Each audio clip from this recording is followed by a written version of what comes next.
Shalom saudara, menjalani kehidupan sebagai orang percaya, seringkali kita diperhadapkan pada situasi yang tidak mengenakan, dan rasanya jika dipikirkan oleh akal pikiran manusia, hal itu mustahil untuk bisa kita lakukan dan lewati. Walaupun kita sudah menaati firman Tuhan, mendengarkan suara Tuhan, tapi terkadang kita masih mempertanyakan, apakah mungkin Tuhan tolong saya? Saya sudah taat, tapi kok saya belum melihat jawaban Tuhan? Pada Voice of Pentecost kali ini, kita akan belajar mengenai ketaatan di tengah kemustahilan. Kita akan belajar dari dua tokoh Alkitab yang diperhadapkan pada situasi yang sulit, kemudian mereka mendengar perintah Tuhan yang tidak masuk akal. Namun, mereka tetap taat akan suara Tuhan dan justru mereka mengalami kemenangan demi kemenangan. Yang pertama ialah Ishak. Dalam Kejadian 26 ayat 1-6, pada saat itu Ishak menghadapi bencana kelaparan di negerinya.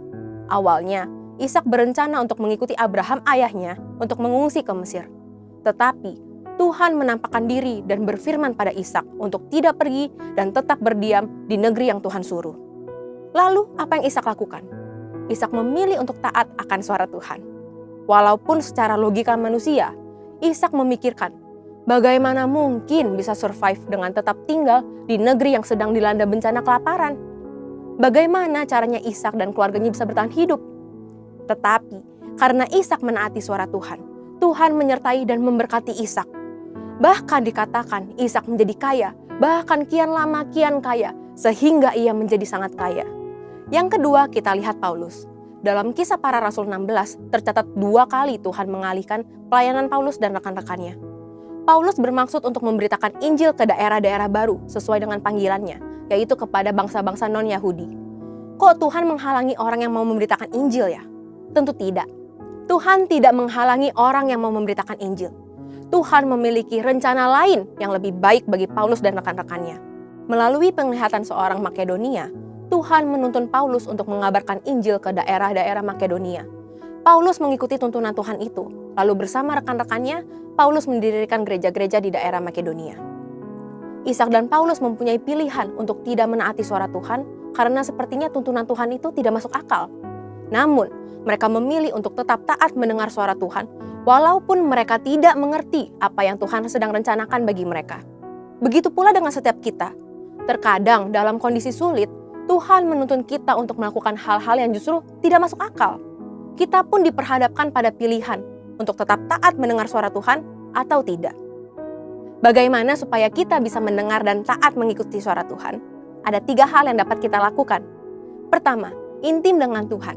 Dalam Mazmur 25 ayat 14 dituliskan, Tuhan bergaul karib dengan orang yang takut akan Dia, dan perjanjiannya diberitahukannya kepada mereka. Untuk dapat bergaul dengan seseorang saja, kita harus sering bertemu dan berkomunikasi dengannya, bukan? Demikian juga jika kita ingin bergaul dengan Tuhan. Kita harus meluangkan waktu, memelihara hubungan dan komunikasi dengan Tuhan setiap hari. Dengan itulah kita bisa lebih mengenal dan menaati suara Tuhan. Kedua, pertajam kepekaan rohani kita. Sebagai orang percaya, inilah tanggung jawab kita untuk melatih pendengaran kita dalam mendengarkan suara Tuhan. Melalui doa, pujian, penyembahan, dan merenungkan firman itu siang dan malam, kita melatih kepekaan rohani kita. Dan yang terakhir, kita harus memikul salib. Barang siapa tidak memikul salibnya dan mengikut aku, ia tidak layak bagiku. Memikul salib berarti kita harus taat kepada suara Tuhan, sekalipun sulit. Tentu tidak mudah, maka dari itu diperlukan penguasaan diri dan dibutuhkan buah roh dalam kehidupan kita. Ketika kita taat untuk memikul salib, ketaatan itulah mendatangkan berkat, sebab Tuhan membalas setiap orang sesuai dengan perbuatannya. Memikul salib juga berarti memperkuat dan memperkokoh iman kita kepada Tuhan.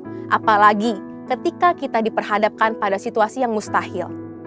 Tahukah saudara, apabila kita mendengar dan menaati suara Tuhan, maka berkat-berkat ini akan mendatangi kita. Berkat keberhasilan dan keberuntungan, tertulis dalam Ulangan 28 ayat 1-2. Berkat kekuatan dan perlindungan, tertulis dalam Matius 7 ayat 24-25. Dan keselamatan kekal, tertulis dalam Yohanes 10 ayat 27-28. Jadi saudara, untuk bisa taat di tengah kemustahilan, kita harus pahami dan percayai bahwa Tuhan memberikan rancangan terbaik bagi kita, yaitu rancangan damai sejahtera dan bukan rancangan kecelakaan untuk memberikan hari depan yang penuh dengan harapan. Walaupun perintah Tuhan tidak selalu mengenakan, kita harus yakin dan percaya bahwa Tuhan merancangkan yang terbaik bagi setiap kita. Pada akhirnya, semua akan mendatangkan kebaikan bagi kita yang mengasihi Tuhan Yesus. Yuk belajar percaya dan taat. Haleluya! Untuk penjelasan lebih lengkap dari tim teologi kami, silakan buka link yang ada di atas atau scan QR Code yang tersedia. Tuhan Yesus memberkati.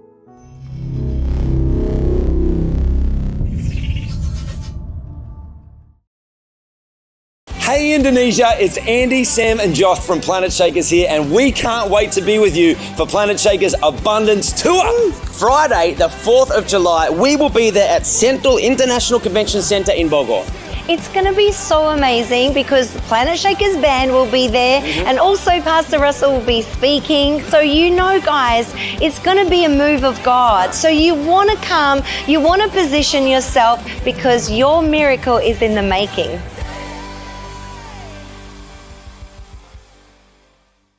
Kami mengucapkan selamat siang, selamat hari Minggu, Shalom. Bisa sambil melambaikan tangannya sama-sama, Shalom. Haleluya, Bapak Ibu saya percaya setiap kita diberkati Tuhan dan semuanya sehat-sehat dan luar biasa, amin. Haleluya, Bapak Ibu kami undang untuk bangkit berdiri bersama-sama. Saya percaya keluarganya Tuhan gak malu-malu untuk saling memberkati, amin. Mari sapa kiri kanannya, katakan ada hey-nya saudara, hey apa kabar? Katakan engkau sangat diberkati hari-hari ini. Katakan engkau sangat disayang Tuhan hari-hari ini. Paling sedikit 3-4 orang saudara, jangan malu-malu. Tatap matanya, katakan hey apa kabar? Haleluya. Saya percaya anugerah Tuhan, kasih Tuhan berlimpah atas setiap kita, amin. Sampai selama-lamanya gak pernah berakhir. Yang setuju katakan yes. Haleluya. Yang siap beribadah katakan haleluya. Saya percaya setiap kita siap untuk menyenangkan hati Tuhan, beribadah bersama-sama dalam unity, amin.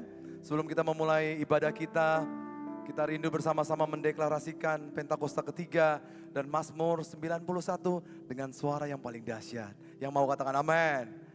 Bersama-sama Pentakosta ketiga, 3, 2, 1. Pentakosta ketiga adalah pencurahan Roh Kudus yang dahsyat di zaman ini, melebihi yang terjadi di Azusa Street. Pentakosta ketiga akan mengakibatkan penuaian jiwa yang terbesar dan yang terakhir sebelum Tuhan Yesus datang kembali. Pentakosta ketiga akan membangkitkan generasi Yeremia, yaitu anak-anak muda yang dipenuhi Roh Kudus, cinta mati-matian kepada Tuhan Yesus, tidak kompromi terhadap dosa dan bergerak untuk memenangkan jiwa. Pentakosta ketiga lahir di Indonesia dan bergerak ke bangsa-bangsa. Gerakan ini dari timur ke barat dan akan kembali ke Yerusalem. Pentakosta ketiga akan memberikan kuasa untuk menyelesaikan amanat agung dan setelah itu Tuhan Yesus datang kembali. Mazmur 91 dalam lindungan Allah, 3, 2, 1. Orang yang duduk dalam lindungan yang maha tinggi dan bermalam dalam naungan yang maha kuasa akan berkata kepada Tuhan, tempat perlindunganku dan kubu pertahananku, Allahku yang kupercayai. Sungguh dialah yang akan melepaskan engkau dari jerat penangkap burung, dari penyakit sampar yang busuk. Dengan kepaknya ia akan melindungi engkau. Di bawah sayapnya engkau akan berlindung, kesetiaannya ialah perisai dan pagar tembok. Engkau tak usah takut terhadap kedahsyatan malam, terhadap panah yang terbang di waktu siang, terhadap penyakit sampar yang berjalan di dalam gelap, terhadap penyakit menular yang mengamuk di waktu petang. Walau 1000 orang rebah di sisimu dan 10.000 di sebelah kananmu, tetapi itu tidak akan menimpamu. Engkau hanya menontonnya dengan matamu sendiri dan melihat pembalasan terhadap orang-orang fasik.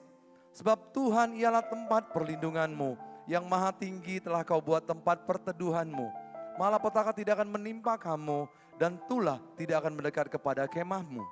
Sebab malaikat-malaikatnya akan diperintahkannya kepadamu, untuk menjaga engkau di segala jalanmu.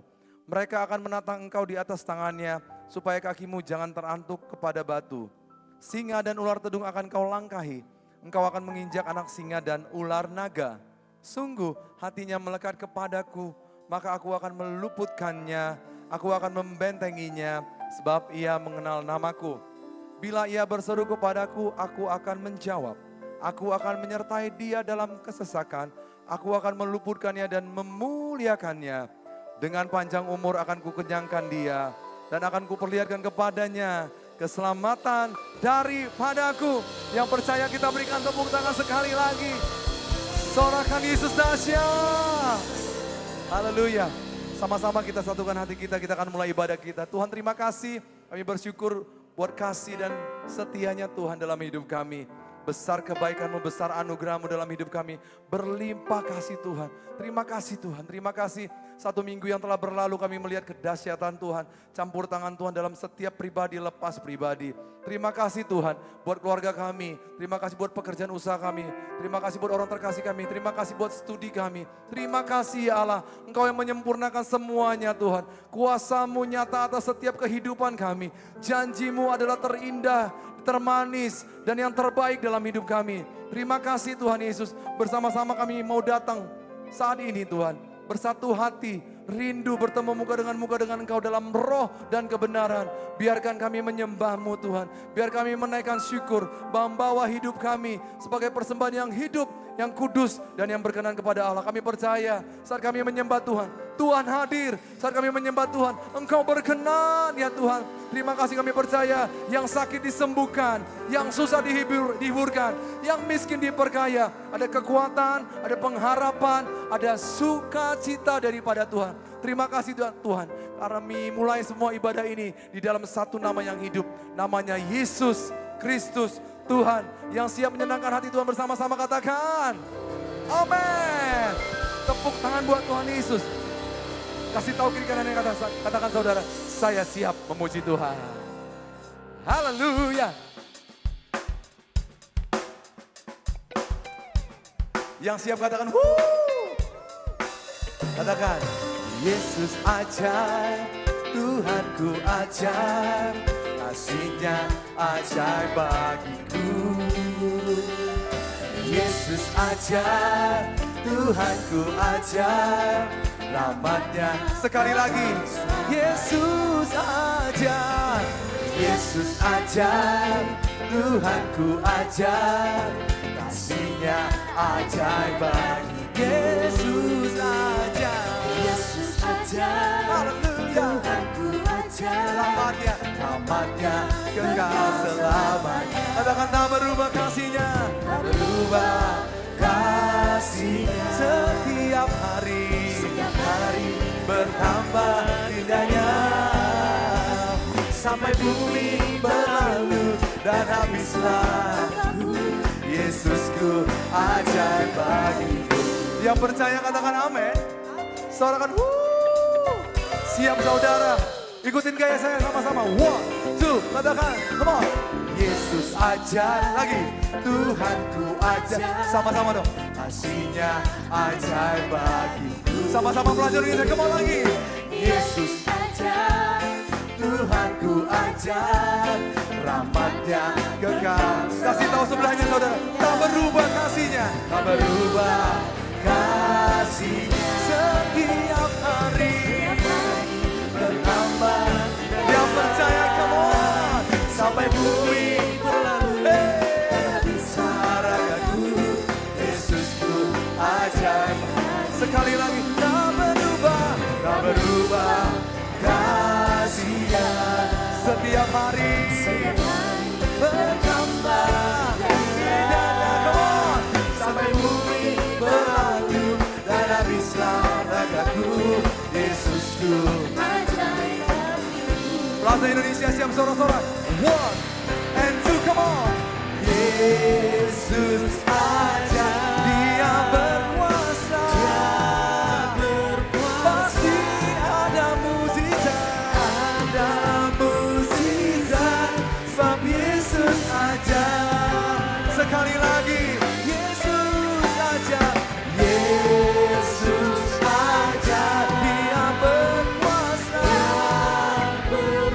Yang percaya katakan, ada mukjizat, sebab Yesus aja. Yang bisa tepuk tangan sama-sama, come on. Hey. Nama Dia atas segala nama, amin. Kuasanya, kasih-Nya, anugerahnya besar. Yang setuju katakan amin. Haleluya. Sorakan Yesus dahsyat. Tuhan di tempat ini, Engkau dimuliakan, ditinggikan.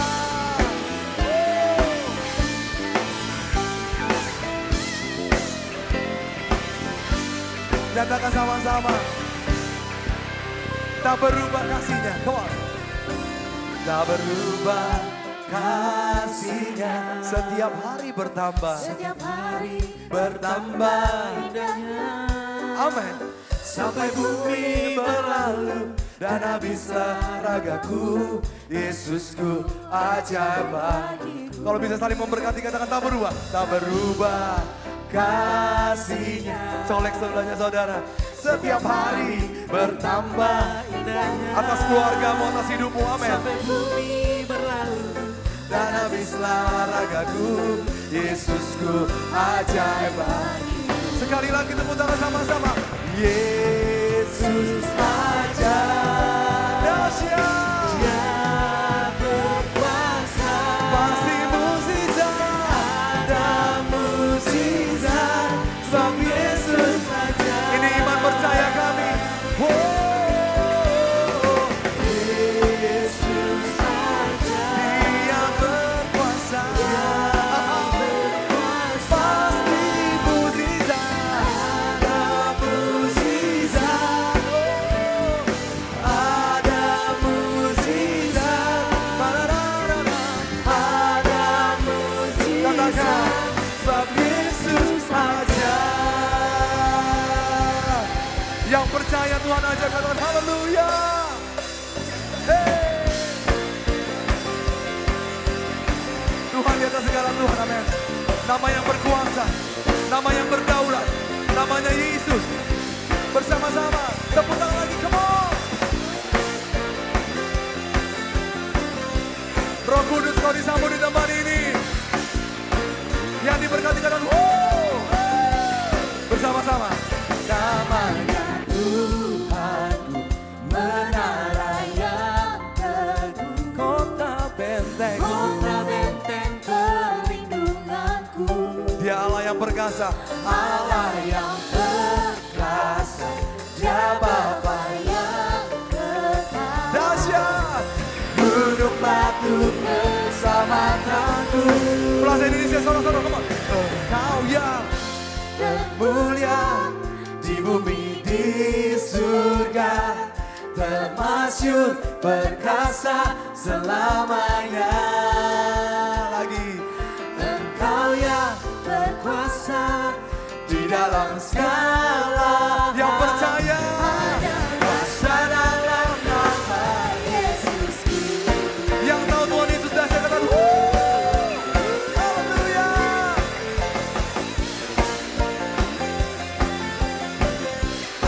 Katakan namanya Tuhan, menara yang teguh. Kasih tahu sebelahnya saudara, katakan kota benteng.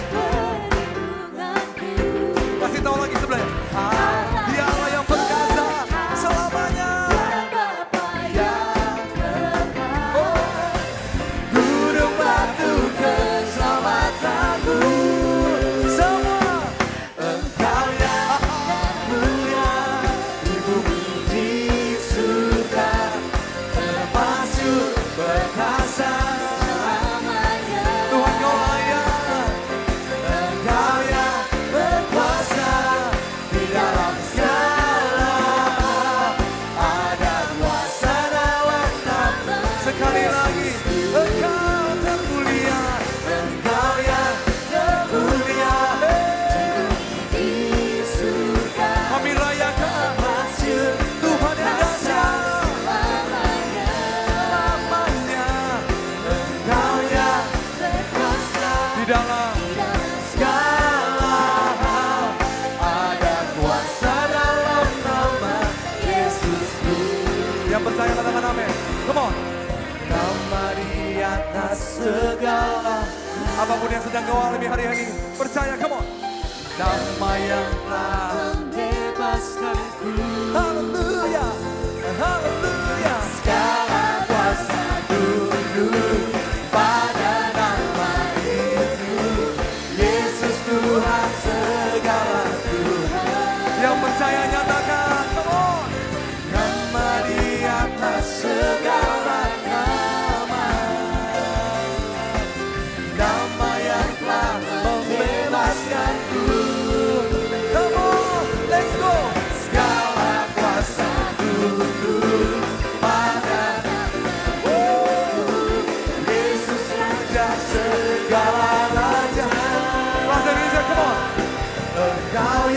lagi. Engkau yang termulia. Let's go. Di surga termasyur perkasa selamanya. Selamanya. Oh, Engkau yang berkuasa di dalam ada kuasa. Yang sakit Tuhan sembuhkan. Lagi, come on. Engkau yang mulia di surga dahsyat perkasa selamanya. Come on. Engkau yang berkuasa di dalam segala hal. Ada kuasa nama Yesus. Yang kami percaya. Come on. Ada kuasa dalam nama Yesus. Yang akan sekali lagi. Ada kuasa dalam nama Yesusku. Haleluya. Tuhan diagungkan selama-lamanya. Oh, namanya Yesus. Sorakan haleluya. Haleluya. Saya percaya meskipun kadang-kadang goyang-goyang, kadang-kadang gak nentu, saya percaya Tuhan yang makin dahsyat, amin. Sama-sama katakan, Engkau yang termulia, come on. Di bumi, di apapun yang terjadi, say come on. Termasyur, ngerti gak ngerti, enak gak enak, nyanyi sama Tuhan. Engkau yang berkuasa, come on. Di dalam segala ada kuasa. Yang berjuang muda, loncat sama-sama, come on. Engkau yang termulia di surga termasyur. Pujilah Tuhan dan jangan lupakan segala kebaikannya. Engkau yang berkuasa di dalam segala hal. Ada kuasa Yesus. Berkat demi berkat, anugerah demi anugerah. Kuasa dalam nama, kesembuhan demi kesembuhan, promosi demi promosi, come on. Ada kuasa dalam nama Yesusku. Haleluya. Namanya siapa saudara? Namanya Yesus. Sorak-sorai, tepuk tangan, hormat, kemuliaan. Sorakan haleluya. Saya percaya yang sakit sudah sembuh, amin. Yang tahu Tuhannya baik katakan yes. Katakan ha. Haleluya, silakan duduk kembali saudara. Terima kasih Tuhan. Sungguh Engkau mempesona kami. Sungguh Engkau tidak pernah meninggalkan kami. Terima kasih Tuhan.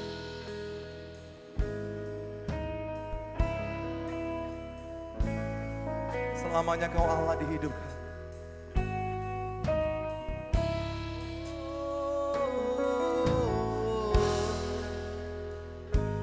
Tuhan terima kasih.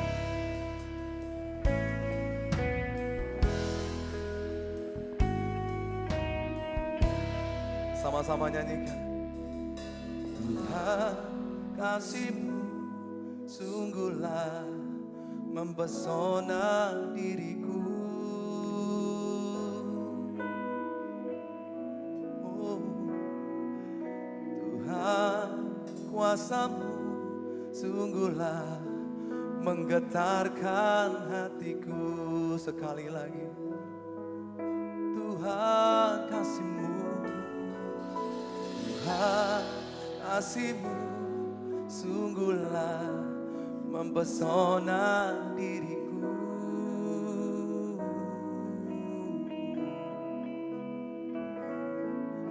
Tuhan kuasa-Mu sungguhlah menggetarkan hatiku. Kasih-Mu ya Tuhan yang Kau limpahkan bagiku lebih dari yang ku perlu.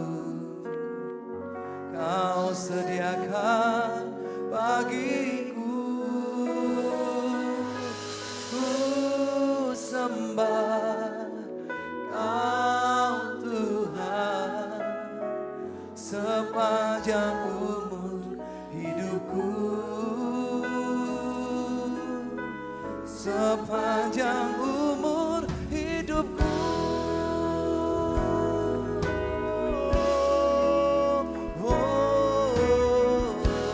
Tuhan terima kasih. Yang wanita saja katakan sama-sama. Tuhan kasih-Mu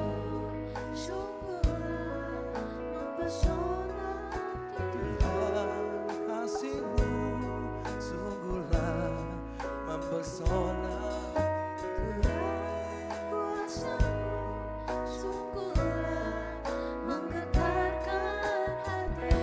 Bersama-sama nyatakan kasih-Mu ya Tuhan.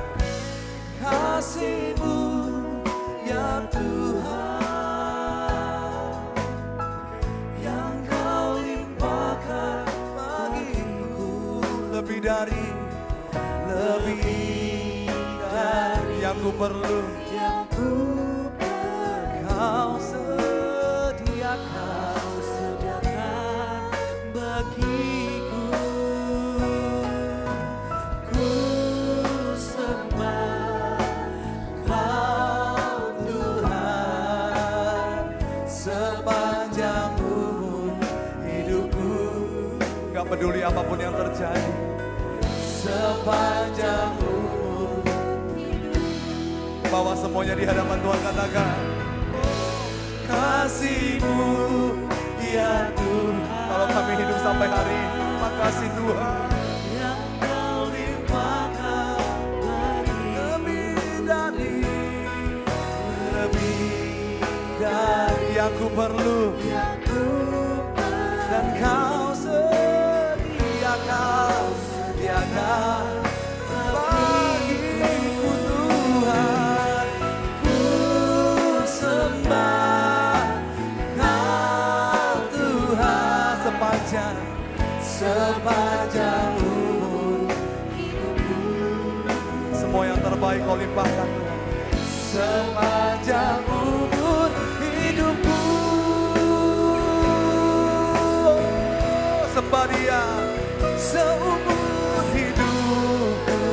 Ku mau sembah Engkau seumur hidupku. Ku nyatakan Engkau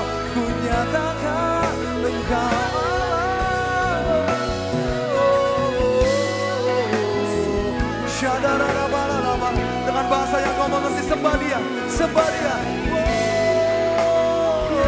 Tuhan, kasih-Mu Tuhan. Syararabo, syararabase. Selamanya, selamanya. Sembah Dia sama-sama, come on.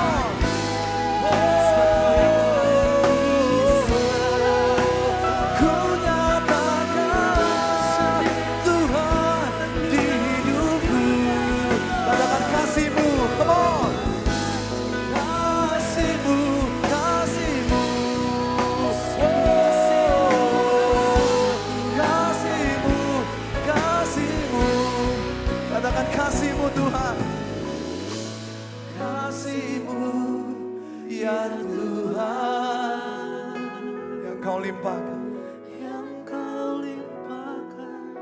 bagi. Terlalu indah Kau Tuhan, lebih dari yang ku perlu. Kau sediakan kekayaan dan kemuliaan-Mu Tuhan. Ku sembah Kau Tuhan, Kau Tuhan sepanjang umur hidupku. Sepanjang umur hidupku. Lagi katakan kasih-Mu, kasih-Mu Kami undang bagi berdiri bersama-sama. Yang kau limpahkan bagiku. Dengan dasar katakan, lebih indah yang ku perlu, yang ku perlu. Kau sediakan bagiku, ku sembahkan,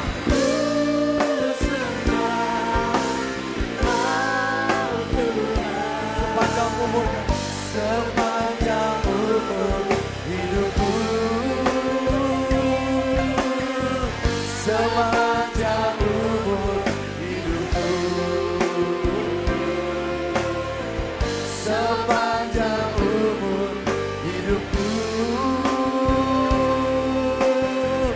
sepanjang umur hidupku.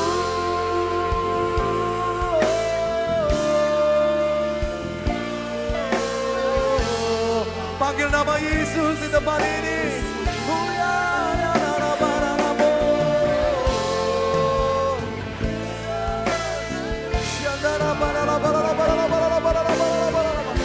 Ku agungkan, ku tinggikan Tuhan.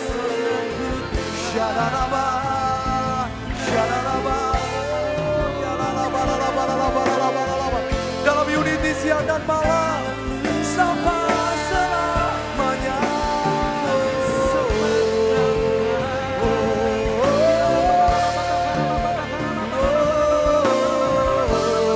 Di dalam roh dan kebenaran, Jesus.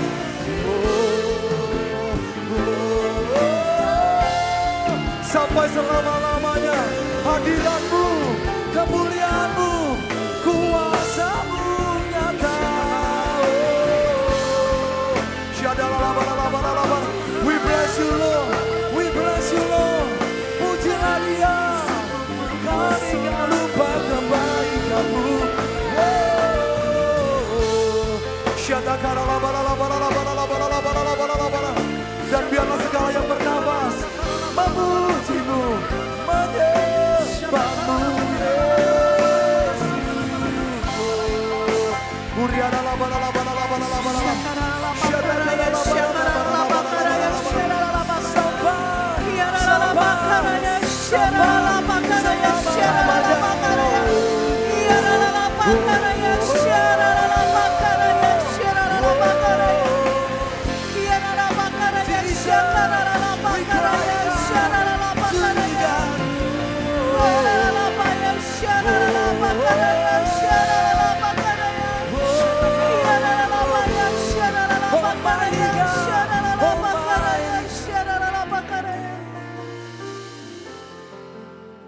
Kasih-Mu itu mempesona setiap kami ya Tuhan.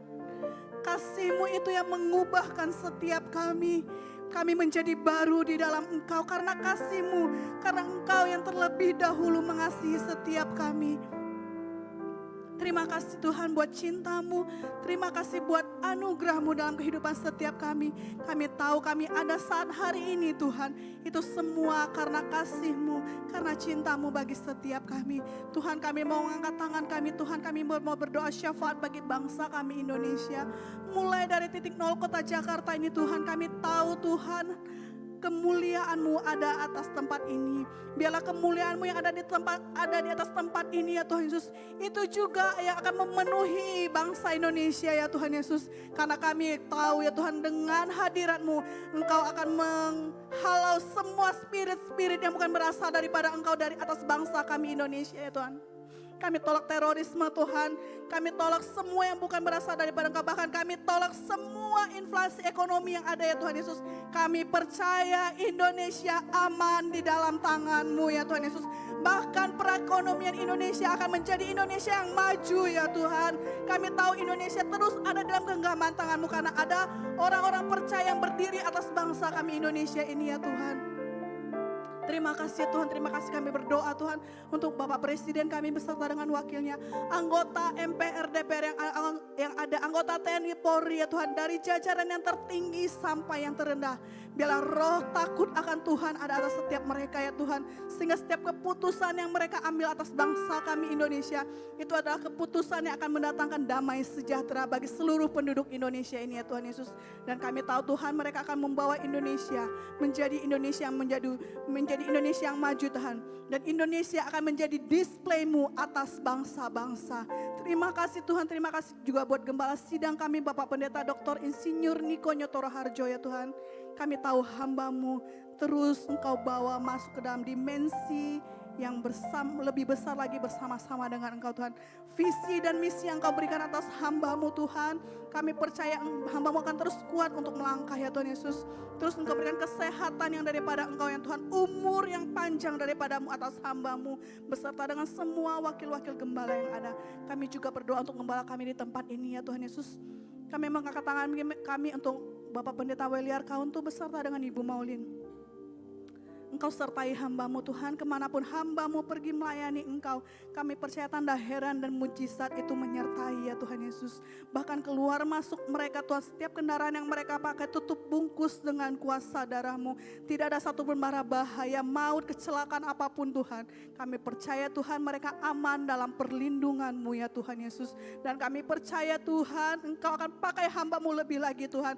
Bukan hanya di Indonesia, bahkan sampai kepada bangsa-bangsa Tuhan. Akan lahir pemuji penyembah yang akan menyembah Engkau di dalam roh dan di dalam kebenaran. Dan setiap kami Tuhan jemaat-jemaat-Mu di tempat ini, kami percaya Tuhan kami juga bersatu hati ya Tuhan Yesus. Kami juga akan mengalami impartasi yang sama ya Tuhan dari gembala kami. Terima kasih Tuhan, terima kasih kami berjuang untuk setiap jemaat-Mu yang ada di tempat ini. Kami percaya di dalam hadirat-Mu, kami yang lemah kami dikuatkan ya Tuhan. Kami yang sakit kami sudah disembuhkan. Kami yang berbeban berat kami sudah menerimakan jawaban-jawaban doa kami ya Tuhan Yesus.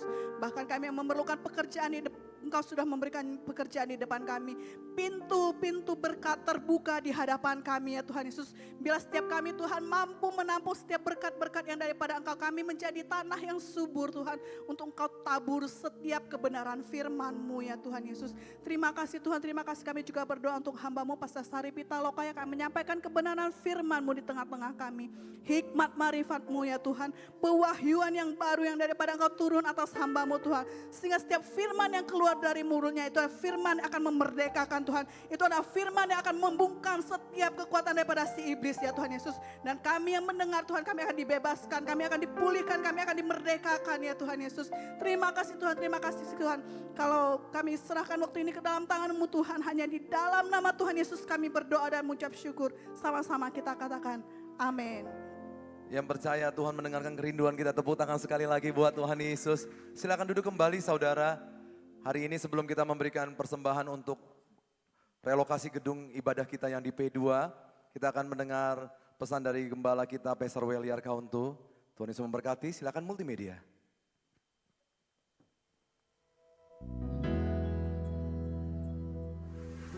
Shalom jemaat yang saya kasih dalam Tuhan Yesus Kristus. Saya mungkin tidak bersama-sama dengan saudara di GB Plaza Indonesia hari ini, karena saya harus mengunjungi jemaat yang ada di Sydney, Australia. Ya, setahun sekali saya biasa mengunjungi jemaat sister church kita di kota Sydney, ya, yang digembalakan oleh Bapak Pendeta Norman Ambarita dan Ibu Suryani. Saudara, doakan lawatan Tuhan terjadi untuk Sydney, Australia, dan juga minggu depan saya akan mengadakan Worship Night atau KKR Miracle in Worship yang akan diadakan di kota Perth, Australia. Jemaat yang mungkin punya keluarga baik di Sydney maupun yang di Perth, saya undang untuk bisa hadir juga. Mohon diinfokan supaya mereka juga datang untuk diberkati. Nah, jemaat yang saya kasih dalam Tuhan Yesus, pesan selama bulan Mei ini saya menyampaikan tentang kerajaan Allah. Di antara waktu kebangkitan dan kenaikan Tuhan Yesus, Tuhan harus menampakkan diri kepada murid-muridnya dan menyampaikan satu pesan tentang kerajaan Allah. Saya sudah menyampaikan di minggu yang pertama pesan Tuhan tentang kerajaan Allah. kita harus seperti anak kecil untuk menyambut kerajaan Allah. Di hari ini saya mau menyampaikan melalui video ini pesan Tuhan tentang kerajaan Allah seperti yang tertulis dalam Markus 4 ayat 26 sampai 29. Lalu kata Yesus, beginilah hal kerajaan Allah itu, seumpama orang yang menaburkan benih di tanah. Lalu pada malam hari ia tidur, dan pada siang hari ia bangun, dan benih itu mengeluarkan tunas, dan tunas itu makin tinggi. Bagaimana terjadinya tidak diketahui orang itu. Bumi dengan sendirinya mengeluarkan buah, mula-mula tangkainya lalu bulirnya, kemudian butir-butir yang penuh isinya dalam bulir itu. Apabila buah itu sudah cukup masak, orang itu segera menyabit, sebab musim menuai sudah tiba. Saudara dikasih Tuhan, ini pesan Tuhan seperti yang saya katakan bahwa kerajaan Allah bukan perkataan tapi kuasa. Di mana kita melihat kuasa Tuhan dinyatakan, mujizat Tuhan dinyatakan. Demikian juga hal kerajaan Allah dikatakan sama seperti seorang menabur. Lalu kemudian orang itu pergi tidur, ya, dan dia tidak tahu tiba-tiba pada waktu siang hari dia bangun, dia terkejut karena tunas itu makin tinggi. Apa yang ditaburnya mulai bertumbuh. Pertanyaannya siapa yang menumbuhkan? Bukan dia, karena dia beristirahat. Saya mau katakan demikian juga dalam kerajaan Allah. Saya menabur firman Tuhan, hamba betul menabur firman. Tumbuhnya bagaimana enggak tahu, tapi dengan iman saya percaya itu akan bertumbuh dalam hidup kita dan akan berbuah. Saudara, kuasa Tuhan akan bekerja dalam hidup kita supaya kita bukan cuma tahu firman, tapi kita akan berbuah. Bagaimana terjadinya? Kita nggak tahu. Bagaimana pertumbuhannya? Itu Tuhan. Demikian juga jemaat GBI Plus Indonesia yang saya kasih. Kita semua pasti bertumbuh. Saya doakan kita bertumbuh. Gimana caranya? Kuasa Tuhan yang bekerja dalam hidup saudara. Dan saya percaya satu kali kelak apa yang dijanjikan Tuhan, penuaian besar seperti ayat 29 terjadi. Apabila buah itu sudah cukup masak, orang itu segera menyabit sebab musim tuaian sudah tiba. Saya berdoa di tahun 2025 yang disebut sebagai tahun penuaian, maka kita juga akan mengalami penuaian yang besar, penuaian jiwa-jiwa, tapi juga penuaian berkat secara materi. Saya berdoa, jemaat Tuhan diberkati dengan segala kebaikan Tuhan. Financially you are blessed. Tapi juga saya berdoa jiwa-jiwa ditambahkan. Terus dukung dalam doa supaya segera kita bisa menempati tempat yang baru di P2. Pasti banyak dana yang dibutuhkan, tapi saya percaya mereka yang menabur pasti diberkati oleh Tuhan. Saudara, kalau mau mengalami berkat financially, jangan lupa kuncinya menabur. Tanpa taburan gak ada tuaian. Saya berdoa semua kita menuai, mengalami blessing Tuhan di bulan-bulan ke depan ini. Mari saya mau berdoa buat saudara. Tuhan, aku berdoa buat jemaatmu, keluarga-keluarga, pribadi demi pribadi, setiap family diberkati oleh Tuhan. Kesehatan dan keadaan yang baik. Orang tua sampai anak-anak kecil, jemaatmu mengalami blessing. Financially we are blessed. Tapi juga pakai hidup kami untuk membawa banyak jiwa datang kepadamu. Tuhan, kerajaanmu nyata atas hidup kami, yaitu kuasa yang mendatangkan berkat, kuasa yang mendatangkan mujizat dan pemulihan. Terima kasih Tuhan, segala kemuliaan bagimu dalam nama Yesus. Haleluya. Katakan amin. Amin. God bless you. Yang percaya katakan amin. Saat ini saudara kita diberi kesempatan untuk menabur untuk tempat relokasi gereja kita yang ada di P2. Mari beri yang terbaik, amin. Saya percaya setiap taburan Tuhan lihat, amin. Saya percaya gereja di tempat ini adalah rumah kita bersama. Yang tahu katakan yes, amin. Satukan hati kita sama-sama, kita berdoa. Tuhan terima kasih kalau kami bisa mengalami berjumpa dengan Tuhan. Dan kami mau Tuhan saat ini, kami mau menabur untuk gereja kami, untuk relokasi gereja kami yang ada di P2. Tuhan berkati setiap taburan. Cukupkan semuanya bahkan berkelimpahan. Kami percaya gereja kami diberkati berlimpah, limpah. Dan berkati umat Tuhan yang memberi saat ini. Apapun pekerjaan, semua usahanya Tuhan buat berhasil dan beruntung. Setiap tangan-tangan yang memberikan diberkati berlimpah. Dengan penuh ucapan syukur kami siap menabur, yang siap katakan amin. Mari beri yang terbaik saudara. Bapak Ibu juga bisa memberikan secara QRIS atau transfer, atau juga memberikan secara cash di kantong-kantong persembahan yang sedang dijalankan. Haleluya.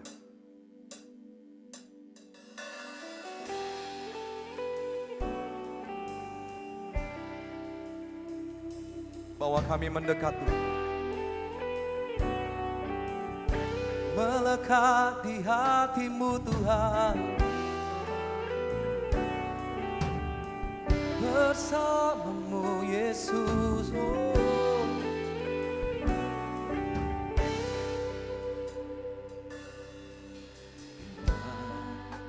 Ku buka mataku dan lihat wajahmu, ku terkagu bila ku lihat hidupku dan karya tanganmu, ku tersanjung karena semua yang baik dalam hidupku itulah karyamu. Kau beri kesempatan yang baru dan ku Ingin mengenalmu Tuhan lebih dalam dari semua yang ku kenal. Tiada kasih yang melebihimu. Ku ada untuk menjadi penyembahmu, mengenalmu, oh, Yesusku, Tuhanku. Bersama-sama. Bila ku buka mataku dan lihat wajahmu, ku terkagu, ku terkagu. Bila ku lihat hidupku dan karya tanganmu, ku tersanjung karena semua yang baik dalam hidupku itulah karyamu. Kau beri kesempatan yang baru dan ku ingin mengenalmu Tuhan lebih dalam dari semua yang ku kenal. Tiada kasih yang melebihimu. Ku ada untuk menjadi penyembahmu. Yang ku mau dan ku ingin mengenalmu Tuhan lebih dalam dari semua yang ku kenal. Kasih yang melebihimu. Ku ada untuk menjadi. Ini yang kami mau dan ku ingin mengenalmu Tuhan lebih dalam dari semua yang ku kenal Tuhan. Ada kasih yang melebihimu.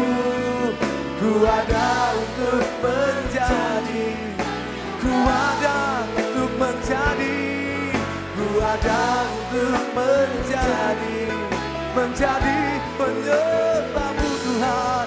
Ku ada untuk menjadi penyembahmu. Dalam roh dan kebenaran sampai selamanya. Bawaku mendekat, bawaku melekat kepadamu Tuhan di dalam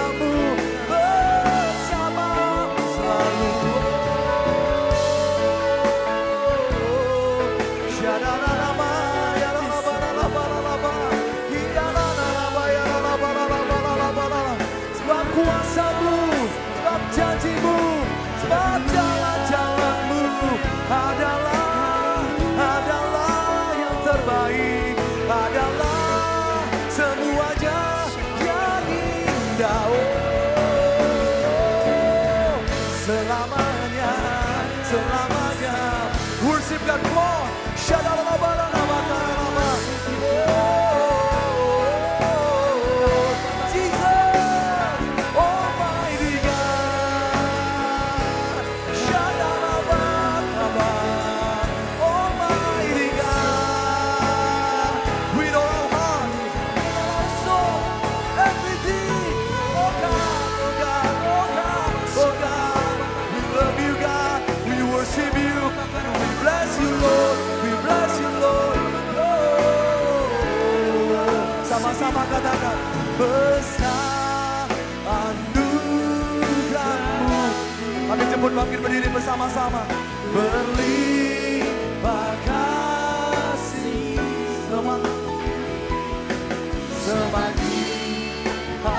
semakin bertambah, tambah besar anugerah. Sekali lagi besar anugerahmu, besar anugerahmu, berlimpah kasih Tuhan. Semakin hari semakin bertambah, come on. Semakin hari semakin bertambah, tambah besar anugerah. Semakin hari terjadi, tambah besar anugerah. Semakin hari, oh, semakin hari, semakin bertambah besar anugerahmu. Sorak-sorai haleluya. Jesus. Terima kasih Tuhan untuk anugerah-Mu yang besar, anugerah-Mu yang selalu baru setiap hari Tuhan.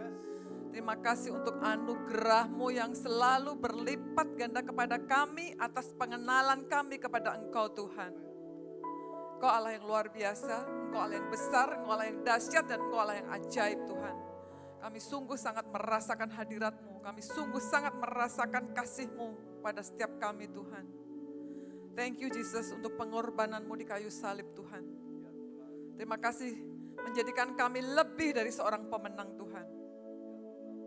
Di siang sore hari ini Tuhan, biarlah Engkau sendiri Roh Kudus yang membuka mata dan hati kami. Sehingga kami dapat menerima pesan yang ingin Engkau sampaikan kepada setiap kami. Dan setiap firman yang ditabur tidak akan pernah kembali dengan sia-sia. Ia akan mengerjakan tujuannya dan mengerjakan apa yang Engkau kehendaki pada setiap kita Tuhan. Biarlah mata hati kami terbuka Tuhan untuk setiap pesan firman-Mu Tuhan. Sehingga akan merubahkan setiap kami Tuhan. Yang berbeban berat, Engkau sendiri Tuhan yang memberi kelegaan pada kami Tuhan. Yang sakit Engkau sendiri sembuhkan sekarang juga dalam nama Tuhan Yesus. Terima kasih Tuhan. Kami akan duduk diam di hadirat-Mu Tuhan untuk mendengarkan pesan firman-Mu. Thank you Jesus, terima kasih Tuhan untuk kebaikan-Mu, untuk kasih-Mu, untuk anugerah-Mu. Thank you Lord. Dalam nama Tuhan Yesus, kita semua yang percaya boleh katakan Amin. amin. Silakan duduk Bapak Ibu sekalian. Terima kasih tim worship yang luar biasa. Bapak Ibu diberkati semuanya. Puji Tuhan. Masih semangat ya untuk mendengarkan firman Tuhan? Semangat kan? Puji Tuhan. Semangat tapi suaranya kurang keras. Gak apa-apa ya, saya juga semangat soalnya di sini. Sudah ngopi semuanya tentunya ya? Puji Tuhan. Baik, mungkin saya gak perlu perkenalkan diri ya, udah kenal dong? Sudah, kan setiap kali ketemu saya ya di depan. Tapi gak apa-apa, nama saya Sari Pitaloka meskipun sudah pada tahu. Oke, sore hari ini menyambung tadi apa yang disampaikan Bapak tentang tahun ini adalah tahun penuaian. Kalau penuaian pasti menghasilkan buah ya. Yang dituai kan buahnya, betul nggak ya? Amin ya. Nah saya ingin menyampaikan tentang pertobatan sejati yang menghasilkan buah. Jadi nggak hanya pertobatan biasa aja, tapi pertobatan sejati, nggak titik, masih ada komanya, menghasilkan buah. Karena tahun ini adalah tahun penuaian. Ini backgroundnya, gambarnya kok bunga, padahal kan menghasilkan buah, harusnya buah ya. Harusnya stroberi atau melon atau jeruk gitu. Ya saya akan mulainya dari Taman Eden dulu untuk pesan sore hari ini. Taman Eden banyak pohon-pohonan ya, betul ya? Kalau kita baca di kitab Kejadian, Tuhan mengambil pohon-pohonan dari dunia dibawa ke Taman Eden untuk kebutuhan siapa? Manusia. Manusia pertama, semuanya pada tahu ya siapa ya? Adam dan Hawa, itu manusia pertama dan manusia yang kedua. Nah pada waktu Hawa belum lahir, baru Adam, Tuhan berfirman kepada Adam, bahwa semua buah dari pohon-pohon yang ada di tempat ini boleh kau makan, kecuali buah buah pengetahuan yang baik dan yang jahat. Itu pohon banyak sekali padahal di Taman Eden itu Bapak Ibu. Ada ribuan, gak disebut sih di Alkitab berapa banyak, tapi pohon-pohon udah pasti itu pohonnya banyak. Tapi Tuhan hanya bilang satu pohon yang kamu jangan makan. Kalau kamu makan, kamu akan mati. Itu Tuhan jelas banget berfirman kepada Adam. Tapi apa yang terjadi setelah itu kan waktu Hawa dibuat dari tulang rusuk Adam. Dan Hawa dicobai oleh musuh, oleh iblis yang menyamar sebagai ular. Dia bilang apa? Makan aja buah ini, kalau kamu makan nanti kamu akan menjadi serupa dengan Allah, kan begitu ya. Padahal mereka diciptakan itu sudah serupa dan segambar dengan Allah. Iblis, berarti kan iblis itu tahu ya akan firman. Jadi kita mesti hati-hati Bapak Ibu semuanya. Iblis itu tahu firman. Jadi jangan sampai kita mendengar dari iblis itu dipelintir firmannya. Sepertinya memang mirip-mirip gitu. Kan Tuhan bilang jangan kau makan buahnya, kalau kau makan kau akan mati. Tapi iblis nggak bilang gitu. Kalau kamu makan kan nanti kamu akan serupa segambar dengan Bapa. Padahal dia udah serupa segambar dan Hawa kena itu. Nah sekarang yang saya ingin sampaikan di sini bukan tentang makanannya tadi, tapi ketika Hawa sudah makan, Adam kan juga dikasih dan Adam makan. Padahal Adam udah tahu ya itu dilarang sama Tuhan, tapi dia tetap makan. Nah, itu nggak tahu kenapa, karena di Alkitab nggak disebutkan. Pada saat mereka udah makan, akhirnya mereka itu sadar kalau dia telanjang. Berarti kan dia sudah berbuat dosa. Kan Tuhan sudah bilang, jangan kau makan. Dia tetap makan. Dia berbuat dosa dan dia jadi tahu kalau dirinya itu telanjang. Padahal dari awal juga mereka itu telanjang. Cuma karena dia belum berdosa, jadi dia nggak tahu kalau itu tuh dia telanjang gitu. Setelah dia berdosa, Tuhan itu lagi nyari dia. Hai Adam, kamu di mana? Padahal itu kalau Bapak Ibu baca di kitab Kejadian di pasal 3, itu dikatakan hari sedang sejuk gitu. Hari sejuk, Tuhan tuh hadir nyari Adam, tapi Adamnya malah sembunyi. Padahal kalau misalnya kita hari sejuk, ada Tuhan datang, bagaimana rasanya? Pasti kan seru ya, karena harinya sedang sejuk gitu. Ditemani kopi Starbucks sama donat di depan itu lebih seru lagi. Tapi Adam sembunyi, Bapak Ibu. Di kitab Kejadian 3 ayat 12 boleh multimedia tampilkan. Jadi ketika Adam dicari oleh Tuhan, Tuhan nyari, Adam kamu di mana? Muncul enggak? Nah kitab Kejadian 3 ayat 12, saya bacakan ya. Manusia itu, maksudnya Adam, manusia itu menjawab, perempuan yang kau tempatkan di sisiku, dialah yang memberi dari buah pohon itu kepadaku, maka ku makan. Jadi siapa yang disalahkan oleh Adam ini? Hawa, benar Hawa. Coba ya, kita baca sekali lagi. Manusia itu menjawabnya kepada Tuhan. Perempuan yang kau tempatkan di sisiku. Berarti Adam menyalahkan siapa? Tuhan. Dialah yang memberi dari buah pohon itu kepadaku, maka ku makan. Manusia di dunia itu tadi baru cuma ada dua, Adam sama Hawa. Tapi ketika Adam berdosa, dia langsung nyalahin Tuhan. Selanjutnya. Setelah itu dia baru nyalahin Hawa ya. Lalu Tuhan tanya sama Hawa, ayat 13.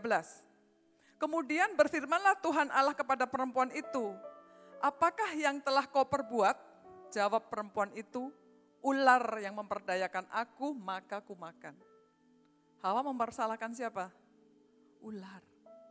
Manusia baru ada dua tapi saling menyalahkan. Adam nyalahin Tuhan dulu, baru nyalahin Hawa. Hawa nyalahin ular. Itu zaman ribuan tahun yang lalu Bapak Ibu, manusia cuma ada dua.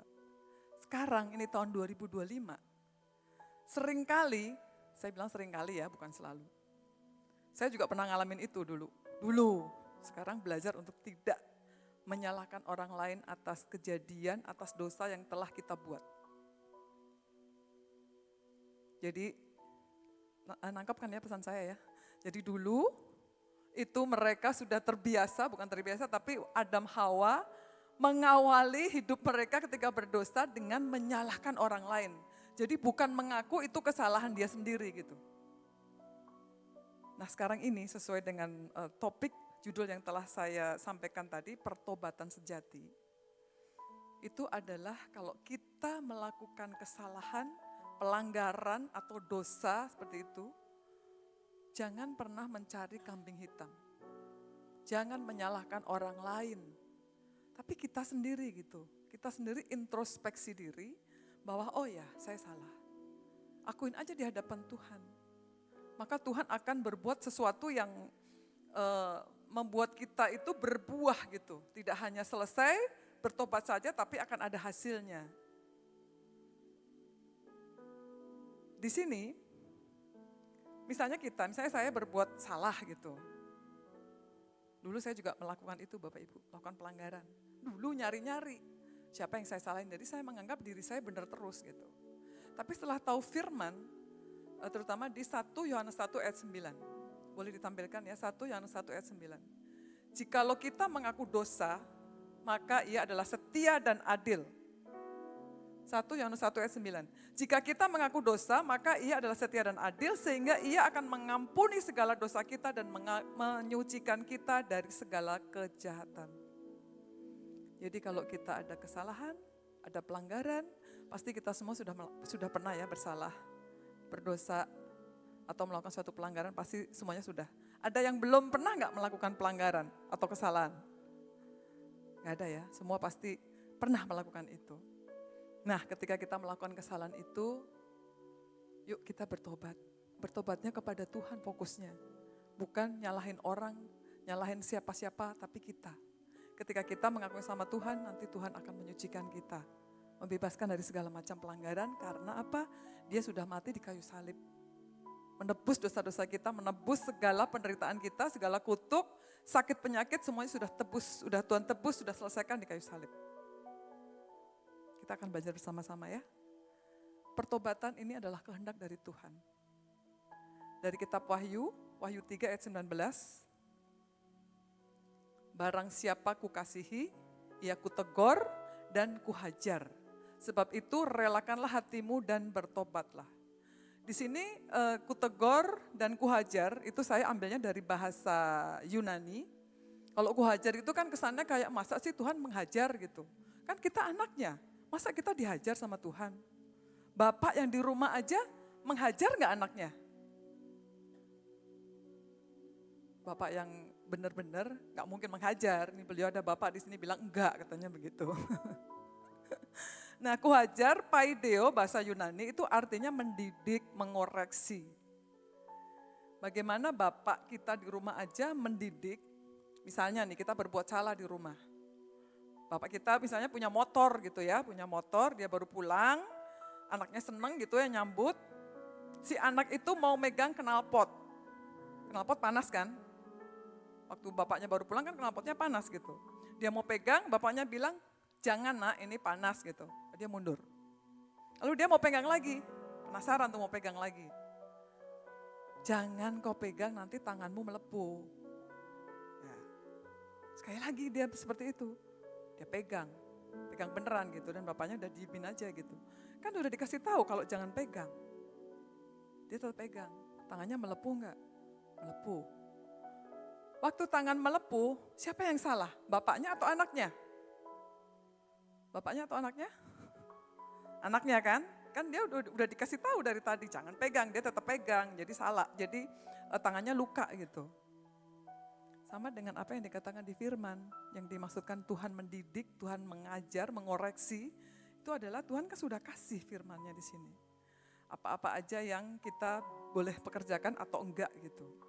Tapi ketika kita melanggar dari firman itu, resikonya siapa yang menanggung? Kita atau Bapak? Kita.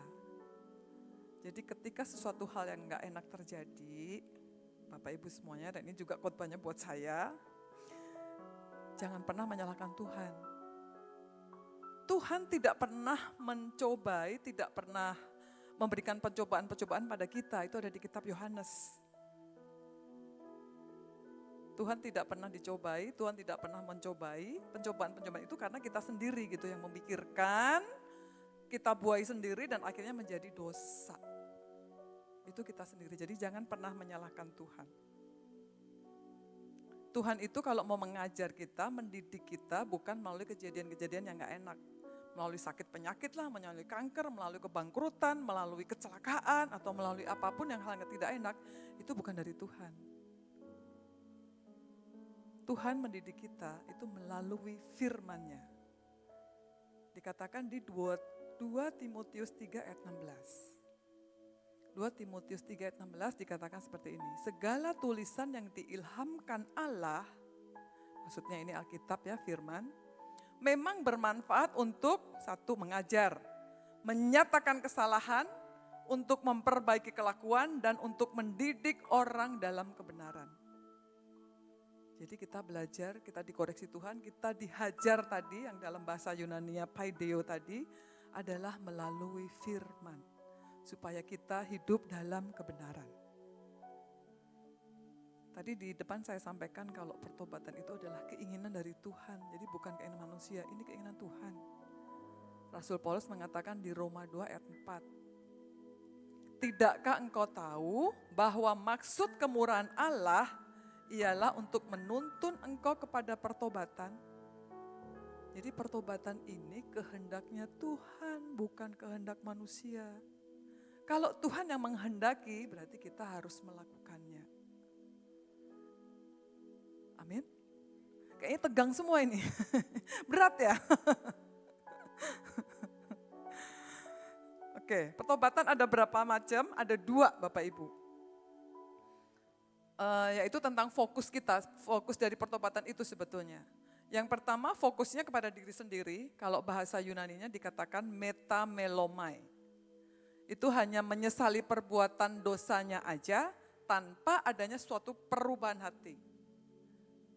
Sedangkan kalau fokus kita kepada Tuhan, bukan kepada diri sendiri, bukan kepada orang lain, bukan kepada keluarga, itu di bahasa Yunani dikatakan metanoia, itu perubahan haluan.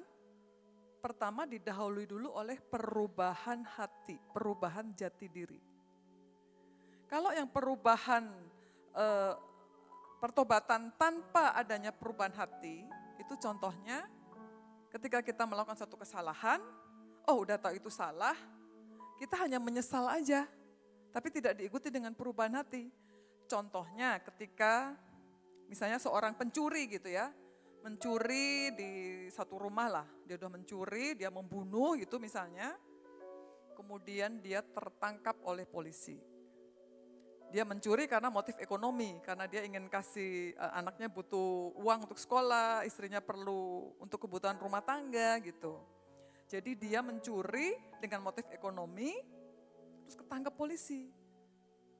Ketika dia ketangkap polisi, nangislah dia, nangis, aduh aku ditangkap polisi gitu, gimana anakku gak bisa bayar sekolah, istriku gak bisa ini, gak bisa itu gitu, gak bisa untuk kehidupan biaya rumah tangganya.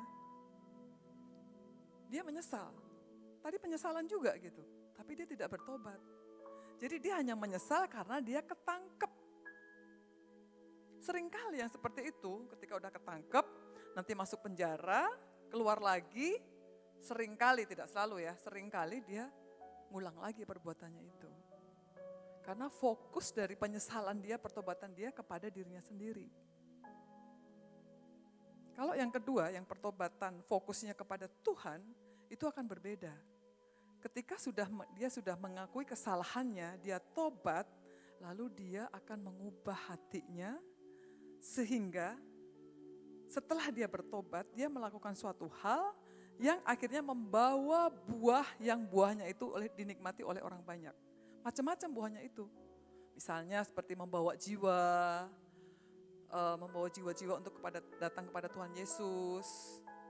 Segala macam buah lah. Dan segala apa yang dia hasilkan itu bisa memberkati orang-orang yang di sekitarnya. Menghasilkan buah artinya buah itu bisa dinikmati oleh orang-orang di sekitarnya. Misalnya seperti pohon mangga misalnya ya.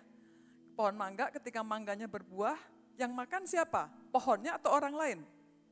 Orang lain. Jeruk nggak makan jeruk, betul ya? Jadi nggak mungkin pohon itu dimakan oleh buahnya.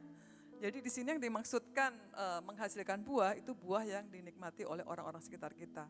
Keluarga kita, tempat kerja kita, di gereja, ataupun dimanapun lingkungan kita. Dari dua macam pertobatan tadi ya, kita akan belajar dari dua orang tokoh di Alkitab, Yudas dan Petrus. Mereka dua-duanya bertobat, tapi beda hasilnya. Tapi sebelum itu kita baca dulu apa yang Billy Graham katakan tentang pertobatan sejati. Billy Graham semua tahu ya, tokoh kekristenan yang sangat luar biasa. Repentance is more than just being sorry for our sin. Pertobatan itu lebih dari sekedar menyesali dosa-dosa kita. It is a complete turning away from our total depravity. Jadi pertobatan itu adalah berpaling sepenuhnya dari kebejatan total kita. Berbalik 180 derajat. Kalau 360 derajat, balik lagi. Berarti itu bukan pertobatan. Artinya itu pertomatan. Hari ini tobat, besok kumat. Tomat. Hari ini tobat, besok kumat. Yang akan kita pelajari adalah betul-betul pertobatan. Hari ini tobat, besok menghasilkan buah yang lebih baik lagi ya. Amin. Oke, contohnya ada dua, Petrus dan Lukas. Petrus dan Lukas, dua-duanya menyangkal Yesus, betul ya? Sama ini, menyangkal Yesus dua-duanya. Tetapi hasilnya sangat berbeda Bapak Ibu. Karena apa yang membedakan? Fokusnya dia sama Tuhan. Kita akan lihat ya. Di Matius 26, ini Petrus dulu ya. Petrus dulu, Matius 26 ayat 69 sampai dengan 75. Tapi karena ayat ini sangat banyak, nanti Bapak Ibu boleh baca sendiri di rumah ya, yang bagian depan. Karena saya waktunya nggak banyak gitu ya. Semua kita tahu bahwa Petrus itu pernah menyangkal Tuhan Yesus, betul ya? 3 kali dia menyangkal. Bahkan Tuhan Yesus sendiri yang mengatakan kepada Petrus, nanti sebelum ayam berkokok kamu 3 kali akan menyangkal saya gitu. Waktu itu Petrus, oh enggak mungkin saya akan ikut kamu, apapun yang terjadi saya ikut engkau Tuhan gitu. Itu sudah dinubuatkan dulu oleh Tuhan Yesus.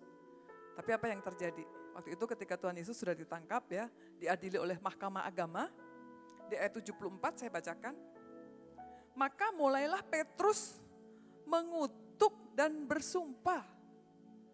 Petrus ngutuk Tuhan loh, Yudas gak pernah ngutuk, Petrus yang ngutuk.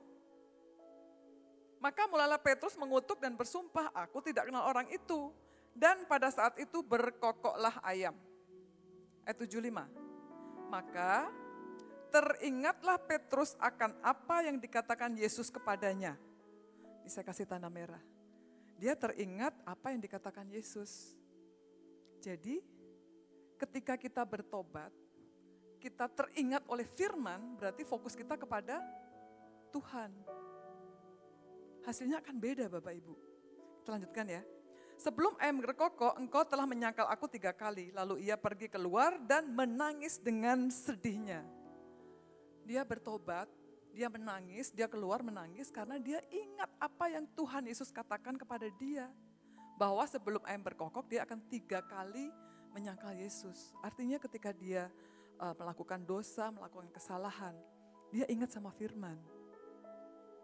Dia ingat sama firman, apa yang dikatakan Tuhan.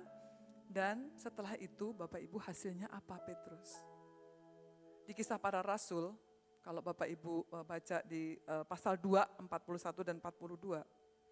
Ketika Petrus berkhotbah,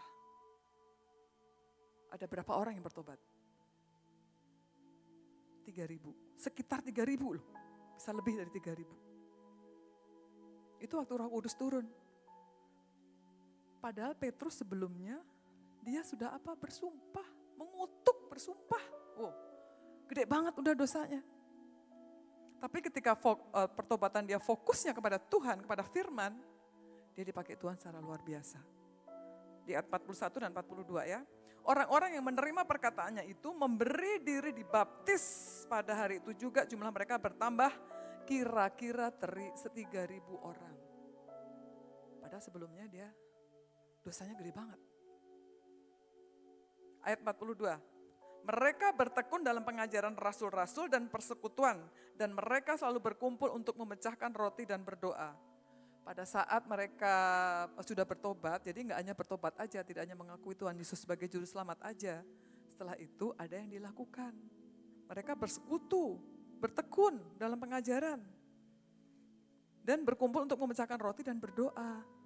Jadi nggak hanya cukup dengan bertobat aja, tapi selanjutnya dia melakukan sesuatu hal. Berkumpul, belajar firman. Sama dengan di sini juga ada Bapak Ibu, di gereja ini. Ada apa kalau kita berkumpul dan bersekutu bersama dalam pengajaran? Ada cool. Sudah pada ikut cool semuanya kan? Bapak Ibu semuanya? Sudah? Boleh angkat tangan yang udah ikut cool? Oh banyak, ada 3.000 orang. Luar biasa. Bagi Bapak Ibu yang belum, nanti setelah ibadah ini boleh ketemu dengan saya atau Elsa di depan untuk di mana sih ada cool gitu supaya kita bisa bertumbuh bersama-sama. Sama seperti jemaat yang bertobat pada saat Petrus berkhotbah tadi ya. Setiap minggu kita ada di sini, di gereja ini juga ada. Seminggu sekali selalu ada yang buat anak-anak muda, ada yang buat untuk wanita, ada lokasi di Kelapa Gading dan sebagainya. Saya ini khotbah ya, bukan pengumuman, maaf. Jadi Petrus tadi ketika dia bertobat, dia mengakui kesalahannya, dia ingat apa yang Tuhan lakukan, ada buahnya. Itu yang saya maksudkan di sini dengan pertobatan sejati yang menghasilkan buah. 3.000 orang bertobat. Sekarang kita bandingkan dengan Yudas. Yudas juga menyangkal Yesus. Tapi kita lihat dia fokusnya kepada siapa? Kepada Tuhan atau bukan? Kita baca ya dari Matius 27 ayat 3 sampai dengan 5. Pada waktu Yudas yang menyerahkan dia, melihat bahwa Yesus telah dijatuhi hukuman mati, menyesallah ia. Dia gak ingat firman, dia bilang menyesallah ia. Lalu ia mengembalikan uang yang 30 perak itu kepada imam-imam kepala dan tua-tua. Dan berkata, aku telah berdosa karena menyerahkan darah orang yang tak bersalah. Jadi dia gak bilang kalau dia ingat firman. Padahal sebelumnya Bapak Ibu waktu Last Supper itu perjamuan terakhir, Yesus bilang kan akan ada yang mengkhianati aku, cuma dia tidak sebut siapa gitu Yudas. Tapi nggak ingat di sini Yudasnya, dia nggak ingat firman. Dia hanya ingat dia menyesal dan dia berdosa karena apa yang dia perbuat itu menyerahkan Yesus dan dia hanya terima uang aja. Jadi fokus dari pertobatannya Yudas adalah karena dirinya sendiri. Dia hanya melihat akibatnya aja, oh Yesusnya mati. Terus uang yang sudah dia terima akhirnya dia makan sendiri atau dia kembalikan? Kembalikan lagi. Tapi yang ngasih uang lepas tangan Bapak Ibu. Dikatakan di sini. Di ayat 4, waktu Yudas berkata, aku telah berdosa karena menyerahkan darah orang yang tak bersalah. Mereka, apa kata mereka? Cuci tangan, lepas tangan. Apa urusan kami dengan itu? Itu urusanmu sendiri. Si iblis ketika ngujuk-ngujukin kita untuk berbuat dosa, wah senang dia sampai kita betul-betul jatuh ke dalam dosa. Dan ketika udah ada akibatnya dari dosa itu, terus iblisnya gimana? Oh salah lu sendiri, kenapa lu ngikutin gue gitu. Sama seperti ini. Jadi jangan sampai kita mau dimerasukin oleh pikiran-pikiran jahatnya iblis gitu. Mesti hati-hati, kita mesti jaga dengan firman seperti Petrus tadi. Karena dia selalu ingat apa yang Tuhan katakan. Karena dia selalu ingat apa yang kata firman, sehingga dia bisa melindungi dirinya gitu dari godaannya si iblis tadi itu. Saya lanjutkan di ayat 5, si Yudas tadi ya. Maka ia pun melemparkan uang perak itu ke dalam bait suci, lalu pergi dari situ dan menggantung diri. Gantung diri. Kalau fokusnya bukan sama Tuhan pertobatannya, fokus pada diri sendiri, akhirnya apa? Kematian yang ada. Ini betul-betul dia mati secara jasmani. Gantungnya juga nggak main-main Bapak Ibu, karena dia sangat-sangat tertuduh itu dengan apa yang dia lakukan. Kalau Bapak Ibu baca di kitab Kisah Para Rasul 2, Petrus itu mengatakan bahwa Yudas itu jatuh ke tanah dan isi perutnya itu keluar semua. Berarti kan dia gantung dirinya tinggi banget itu. Dia sangat tinggi, kalau gantungnya nggak tinggi, rendah, nggak akan keluar isi perutnya. Karena dia jatuh di tanah itu karena apa? Kondemnya itu sangat-sangat besar kepada si Yudas. Karena fokus pertobatannya bukan kepada Tuhan, tapi karena kesalahannya dia sendiri. Itu ya perbedaannya, perbedaan dua macam pertobatan yang sejati. Nah sekarang kita akan belajar tentang perumpamaan yang Tuhan Yesus sendiri katakan di kitab Lukas. Tentang anak bungsu yang minta warisan sebelum waktunya. Di perikopnya disebut anak yang hilang ya. Dan dia kembali lagi. Itu ada di Lukas 15 ayat 11 sampai dengan 22. Saya bacakan beberapa ayat aja. Tapi intinya bahwa dia kakak adik, sulung dan bungsu. Si bungsu ini sudah minta warisan kepada bapaknya. Berarti bapaknya ini orang kaya ya di daerah itu gitu. Dia minta sama bapaknya dan bapaknya kasih. Sebagian dari warisan dikasihkan kepada anak bungsu. Warisan itu mungkin berupa tanah, ternak dan sebagainya ya. Karena di Alkitab disebutkan lalu anak itu menjual warisan dan dia berfoya-foya dengan uang itu. Dia pergi dari kota itu dan dia berfoya-foya. Dihabiskan itu uang itu. Di kota yang lain itu ternyata ada kelaparan. Sampai uangnya itu udah habis, dia udah gak pegang uang sama sekali. Dan akhirnya dia, karena dia lapar, dia bekerja di ternak babi Bapak Ibu. Bekerja di ternak babi sebagai penjaga babi. Padahal dia ini kan orang Yahudi. Orang Yahudi menganggap babi itu apa? Najis. Karena udah terpaksa banget, udah gak ada apa-apa. Udah gak punya uang, gak ada apa-apa. Jadi dia terpaksa kerja yang najis lah, seperti itu. Gambarannya kira-kira kalau sekarang ini ya. Jadi kerjaan apa aja ya udah dia terima aja gitu. Waktu dia menjadi penjaga babi, itu mungkin upahnya sedikit banget. Karena di Alkitab dikatakan ketika dia lapar, dia mau makan ampas babi pun, itu gak dikasih oleh penjaga-penjaga, oleh yang ngasih makan babi. Dia gak bisa makan apa-apa. Itu saking miskinnya dia gitu ya. Dan akhirnya di ayat 17 dikatakan seperti ini. Lalu ia, ini penting ya. Lalu ia menyadari keadaannya. Menyadari keadaannya bahwa dia gak bisa apa-apa gitu. Dan nothing to do. Jadi kalau misalnya sekarang lagi ada masalah, udah gak tahu lagi apa jalan keluarnya. Mungkin misalnya dalam hal pekerjaan, udah gak ada pekerjaan, uangnya udah habis. Atau dalam perusahaan yang perusahaannya ada masalah. Udah gak tahu lagi mesti apa gitu, hanya menggantungkan diri kepada Tuhan. Coba kita belajar dari sini. Lalu ia menyadari keadaannya, katanya seperti ini. Betapa banyaknya orang upahan Bapakku yang berlimpah-limpah makanannya, tapi aku di sini mati kelaparan. Dia di sini sebetulnya sadar tentang bapaknya yang ada di kampung tadi itu, bahwa banyak sekali hartanya di situ. Tapi di sini gue kelaparan, kok bisa gitu. Jadi dia menyadari betul keadaan dia gitu. Wah sebetulnya itu ada penyediaan tapi bukan di sini. Selanjutnya ayat 18 dikatakan begini. Aku akan bangkit dan pergi kepada Bapakku. Ini dia baru keinginannya aja ya. Kan ini dia bilang kan, aku akan bangkit dan pergi. Jadi dia punya karena dia sadar, dia punya kemauan untuk merubah apa yang sedang dialami. Jadi dia bilang, aku akan bangkit dan pergi pada Bapakku dan berkata kepadanya, Bapak, aku telah berdosa terhadap sorga dan terhadap Bapa. Jadi pertama dia menyadari dulu bahwa dia sudah berdosa bukan kepada bapaknya, tapi kepada sorga. Kalau kita punya kesalahan, dosa, pelanggaran gitu, belajar dari ayat ini, kita akunya kepada Tuhan dulu, baru kepada manusia. Misalnya di rumah pelanggaran kepada bapak ibunya, atau kepada suami atau istrinya, atau anaknya, seperti itu, atau kakaknya. Pertama yang kita lakukan adalah mengakunya kepada Tuhan dulu. Tuhan, saya sudah berdosa melakukan itu. Dan setelah itu mengaku berdosanya kepada yang bersangkutan. Dia nggak nyalain siapapun seperti tadi Adam dan Hawa.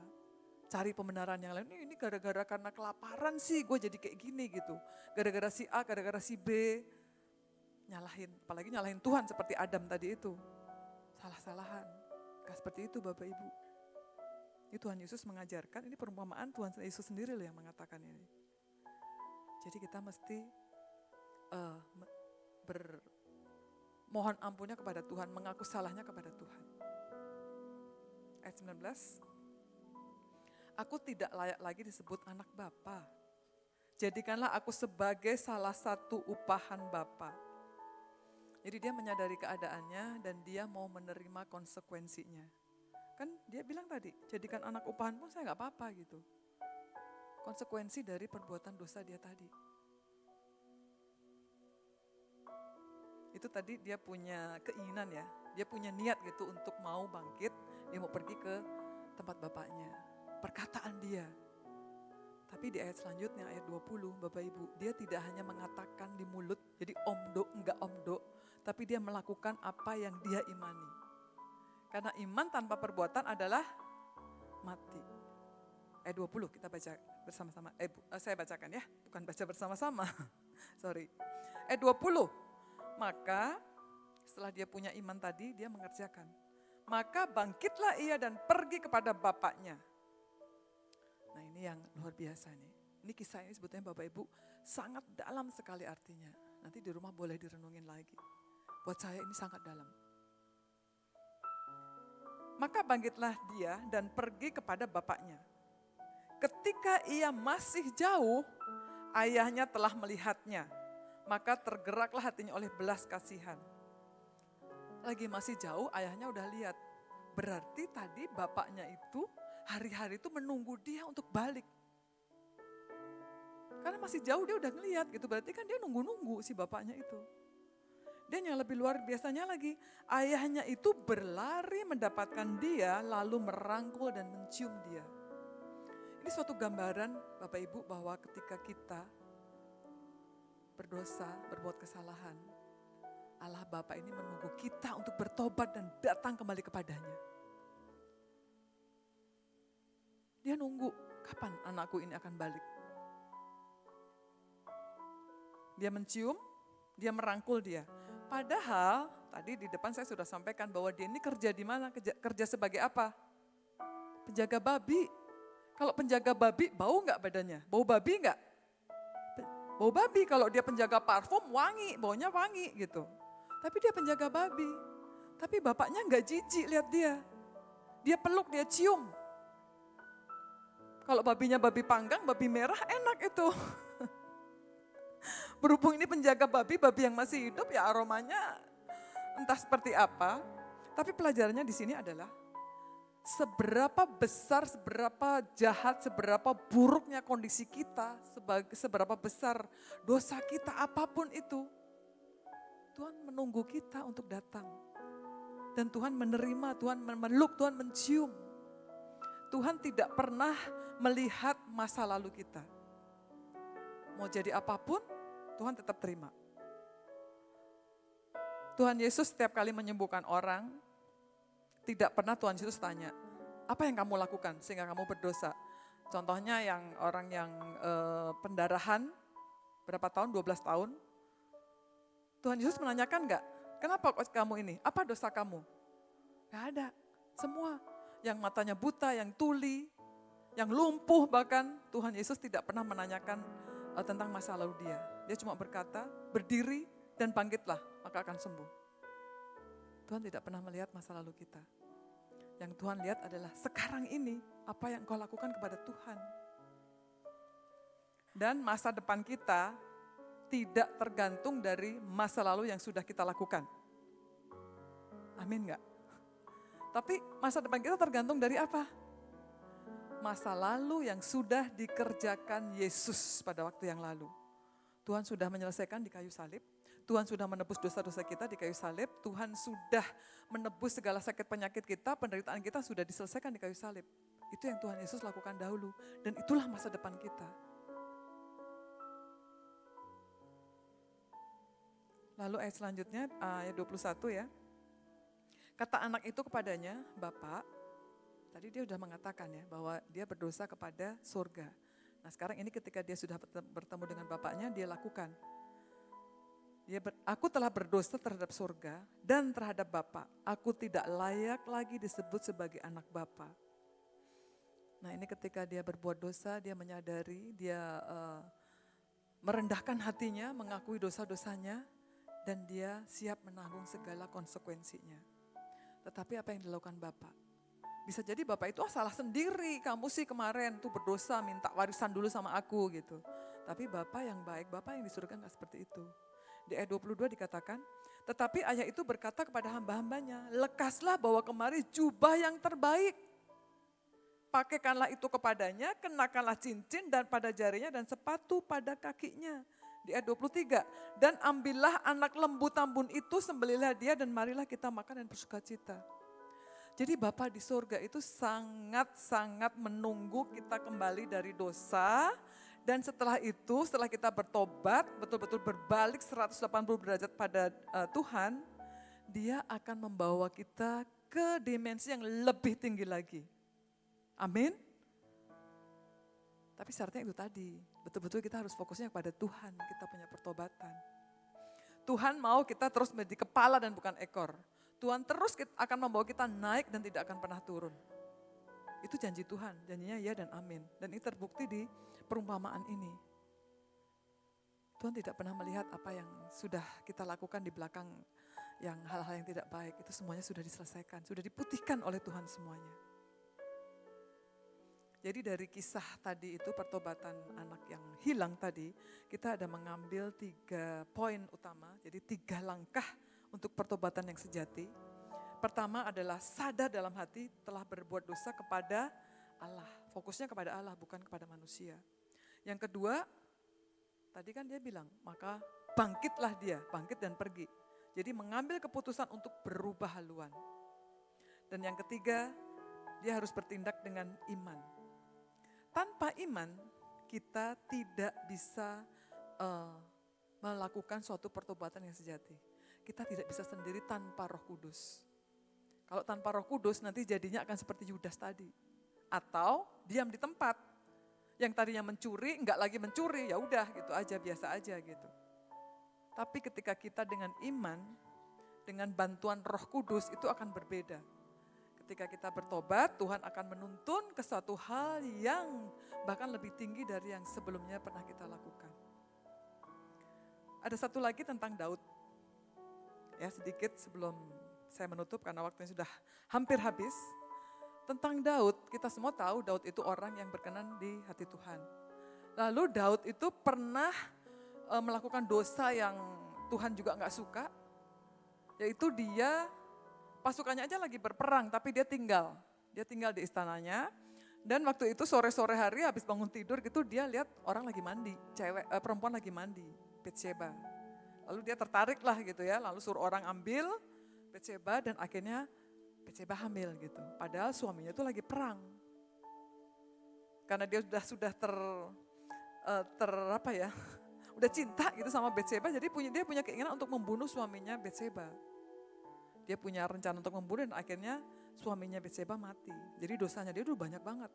Udah dia menghamili istrinya orang, dia membunuh suaminya pula gitu.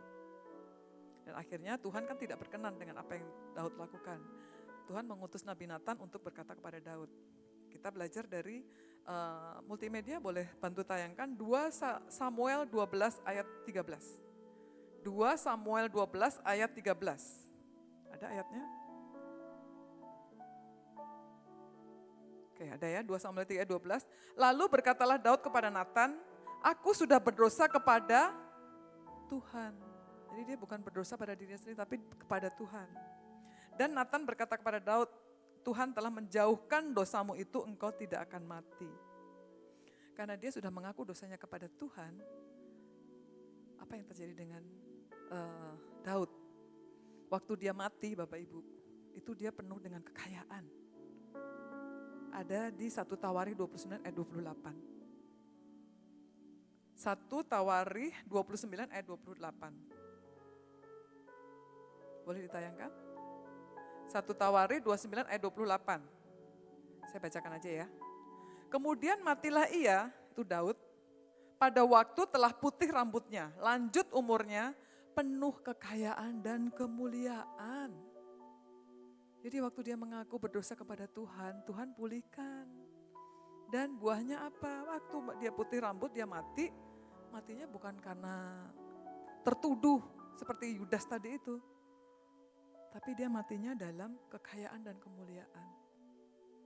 Itu karena fokusnya hanya kepada Tuhan. Pemain musik boleh ke panggung, saya udah hampir selesai. Jadi Bapak Ibu, pertobatan yang sejati tidak bisa kita lakukan sendiri tanpa Roh Kudus. Harus ada iman yang menggerakkan pertobatan sejati kita itu. Itu ibarat satu koin dengan dua sisi. Satu koin dengan dua sisi dikatakan boleh ditampilkan slide-nya nah seperti ini. Satu koin pasti ada dua sisi ya, depan dan belakang. Seperti inilah gambaran dari pertobatan sejati.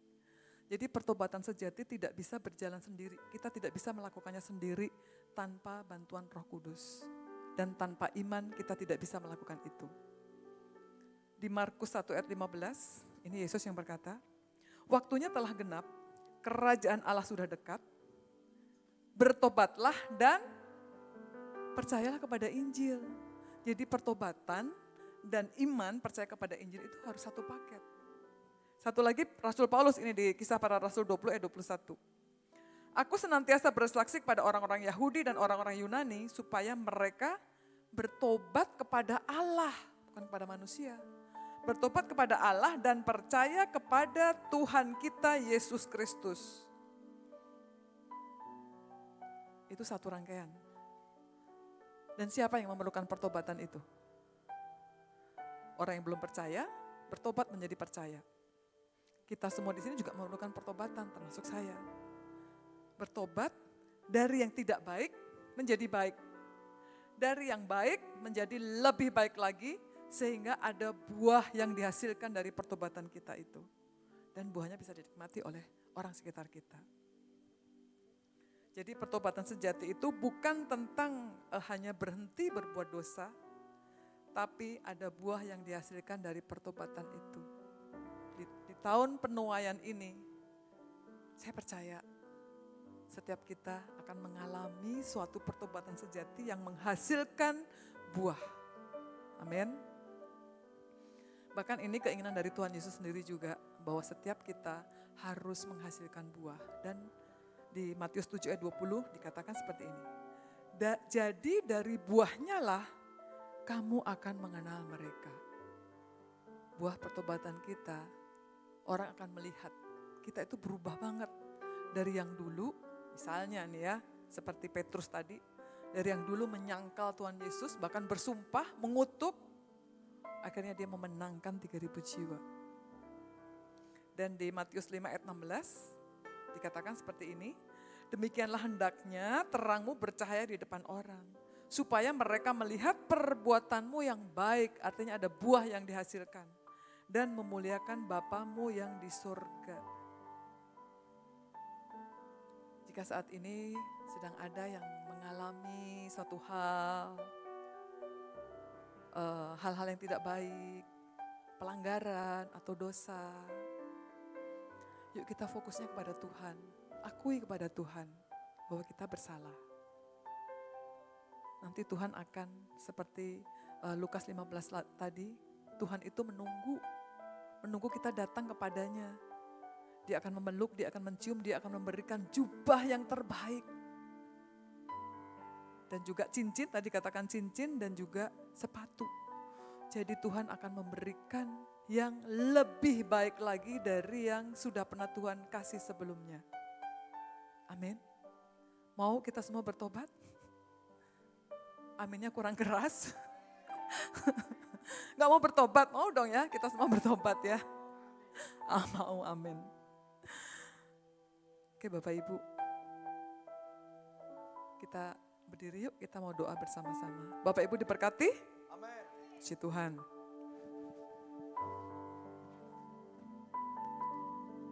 Pertolonganmu begitu ajaib, Kau telah memikat hatiku.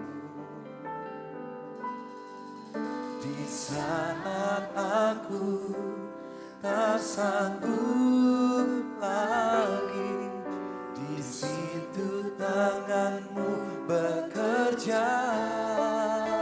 Pertolonganmu begitu ajaib, Kau telah memikat hatiku.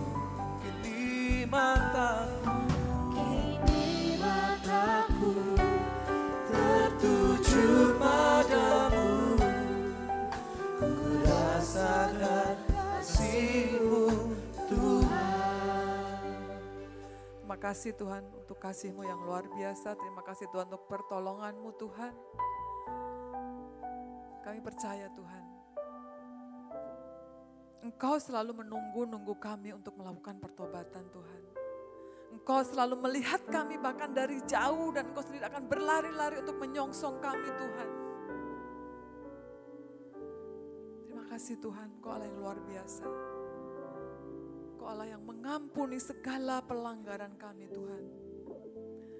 Kalau saat ini Tuhan ada hamba-Mu yang sedang dalam masa pertobatan, yang sedang bertobat Tuhan. Roh Kudus yang akan memimpin, Roh Kudus yang akan membuka mata dan hatinya Tuhan. Sehingga dia tahu bahwa pertobatannya adalah berfokus kepada Tuhan. Bukan kepada manusia, bukan kepada keluarga, bukan kepada teman, tapi hanya kepada Tuhan. Dan kami percaya Tuhan, Engkau akan membuka tangan-Mu lebar-lebar Tuhan. Engkau akan menolong setiap kami yang sekarang sedang bertobat Tuhan. Dan kami percaya ketika kami betul-betul fokusnya kepada Tuhan, tidak ada yang tidak mungkin. Engkau akan menyambut kami, Engkau akan membawa kami jauh lebih tinggi. Engkau akan membawa kami menjadi kepala dan bukan ekor. Engkau terus membawa kami naik dan bukan turun. Karena kami ada lebih dari seorang pemenang. Terima kasih Yesus untuk kasih-Mu, terima kasih untuk anugerah-Mu.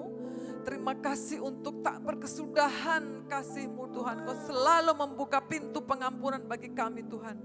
Dan terima kasih Engkau telah menebus kami ketika kami masih berdosa. Terima kasih Tuhan. Terima kasih untuk kebaikan-Mu Tuhan. Kami sudah menerima semuanya apa yang telah Engkau selesaikan di kayu salib. Terima kasih Tuhan. Firman-Mu tidak akan pernah kembali dengan sia-sia. Engkau yang akan terus menuntun kami, membimbing kami. Sehingga firman yang telah Engkau taburkan kepada setiap kami akan tertanam, akan bertumbuh, akan berakar, dan juga menghasilkan buah. Dan buahnya akan dinikmati oleh orang-orang sekitar kami. Terima kasih Tuhan Yesus, segala kemuliaan hanya bagi nama-Mu. Terima kasih, kami mengucap syukur hanya dalam satu nama Tuhan Yesus Kristus. Haleluya, amin. Amin. Terima kasih Bapak Ibu, Tuhan Yesus memberkati. Tepuk tangan sekali lagi yang meriah buat Allah kita. Come on, haleluya. Sambil melambaikan tangan katakan thank you Pastor Sari Pitaloka. Haleluya, silakan duduk kembali Bapak Ibu. Yang diberkati katakan yes. Ya, saya percaya setiap kita diberkati dan siap untuk mengalami pertobatan yang sejati dan setiap kita bertumbuh dan berbuah. Amin. Sebelum kita memberikan persembahan katakan kiri kanannya, kamu siap bertumbuh dan kamu pasti diberkati. Ayo dong, 3 orang paling minimal saudara, kamu pasti diberkati, kamu pasti bertumbuh di dalam Tuhan.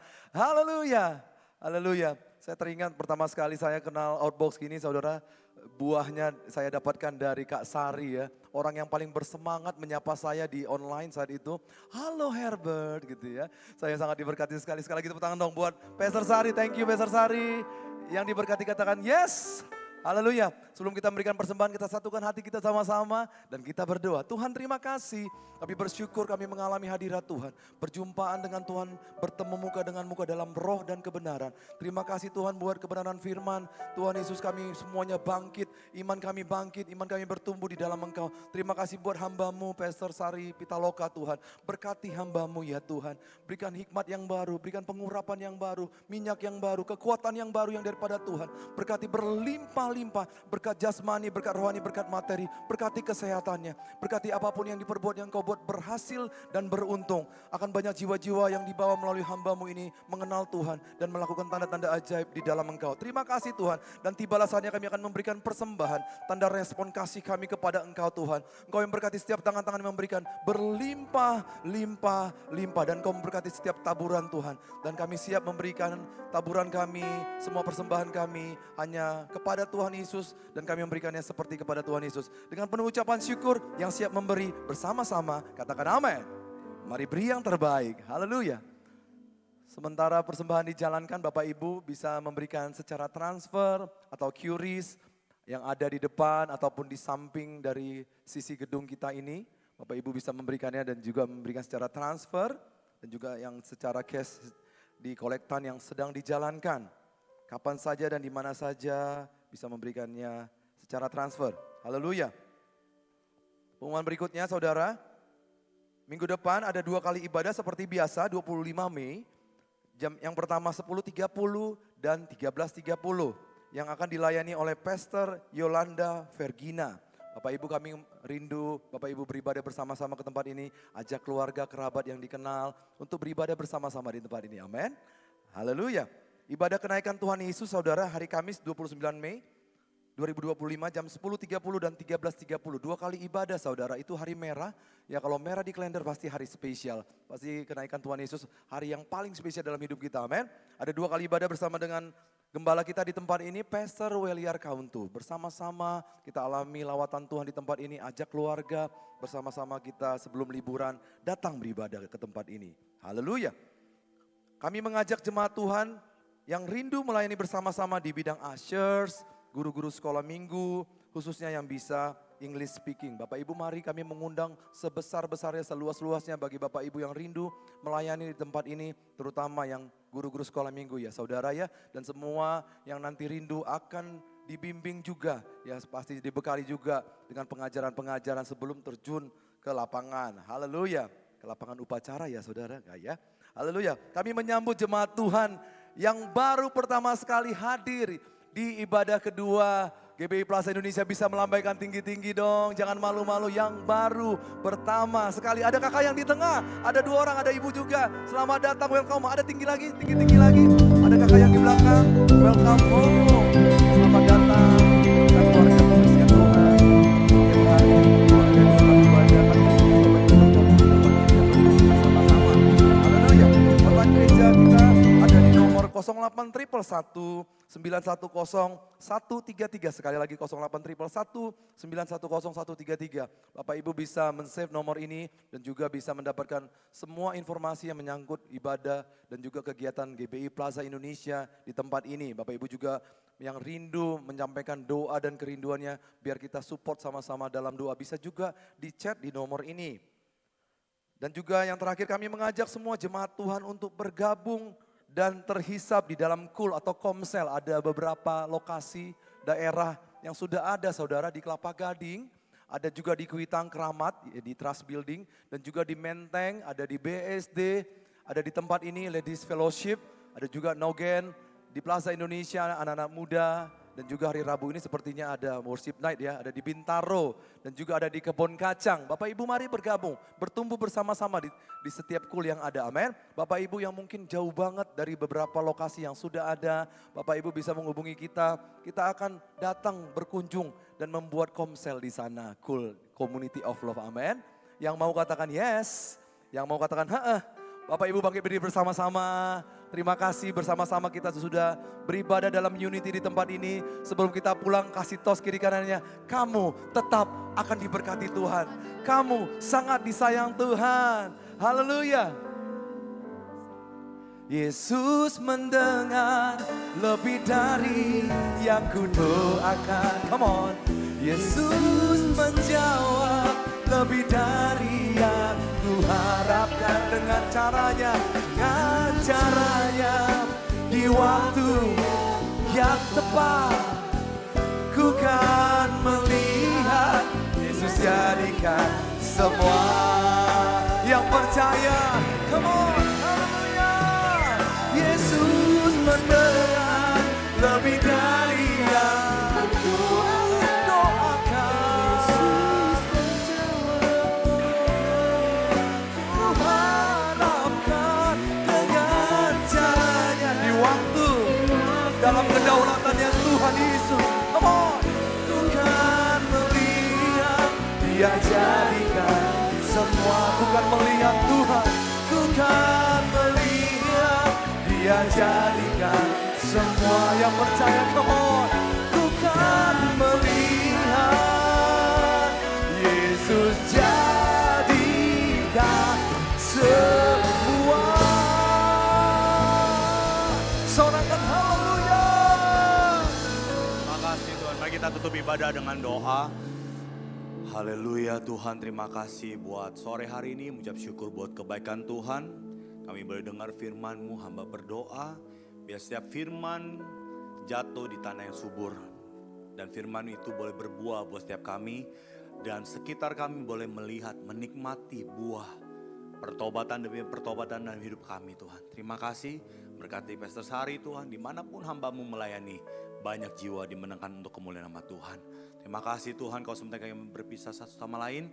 Kami minta Tuhan penyertaan-Mu sempurna, darah Yesus menutup kami sempurna kemanapun kami pergi Tuhan. Dan saat ini kami mau angkat tangan kami mau terima berkat dari Tuhan. Orabaya sikarala bala bala bala bala bala. Terima kasih. Tuhan memberkati dan melindungi Engkau. Tuhan menyinari Engkau dengan wajahnya dan memberikan Engkau kasih karunia. Tuhan Yesus mengharapkan wajahnya kepadamu dan memberikan Engkau damai sejahtera.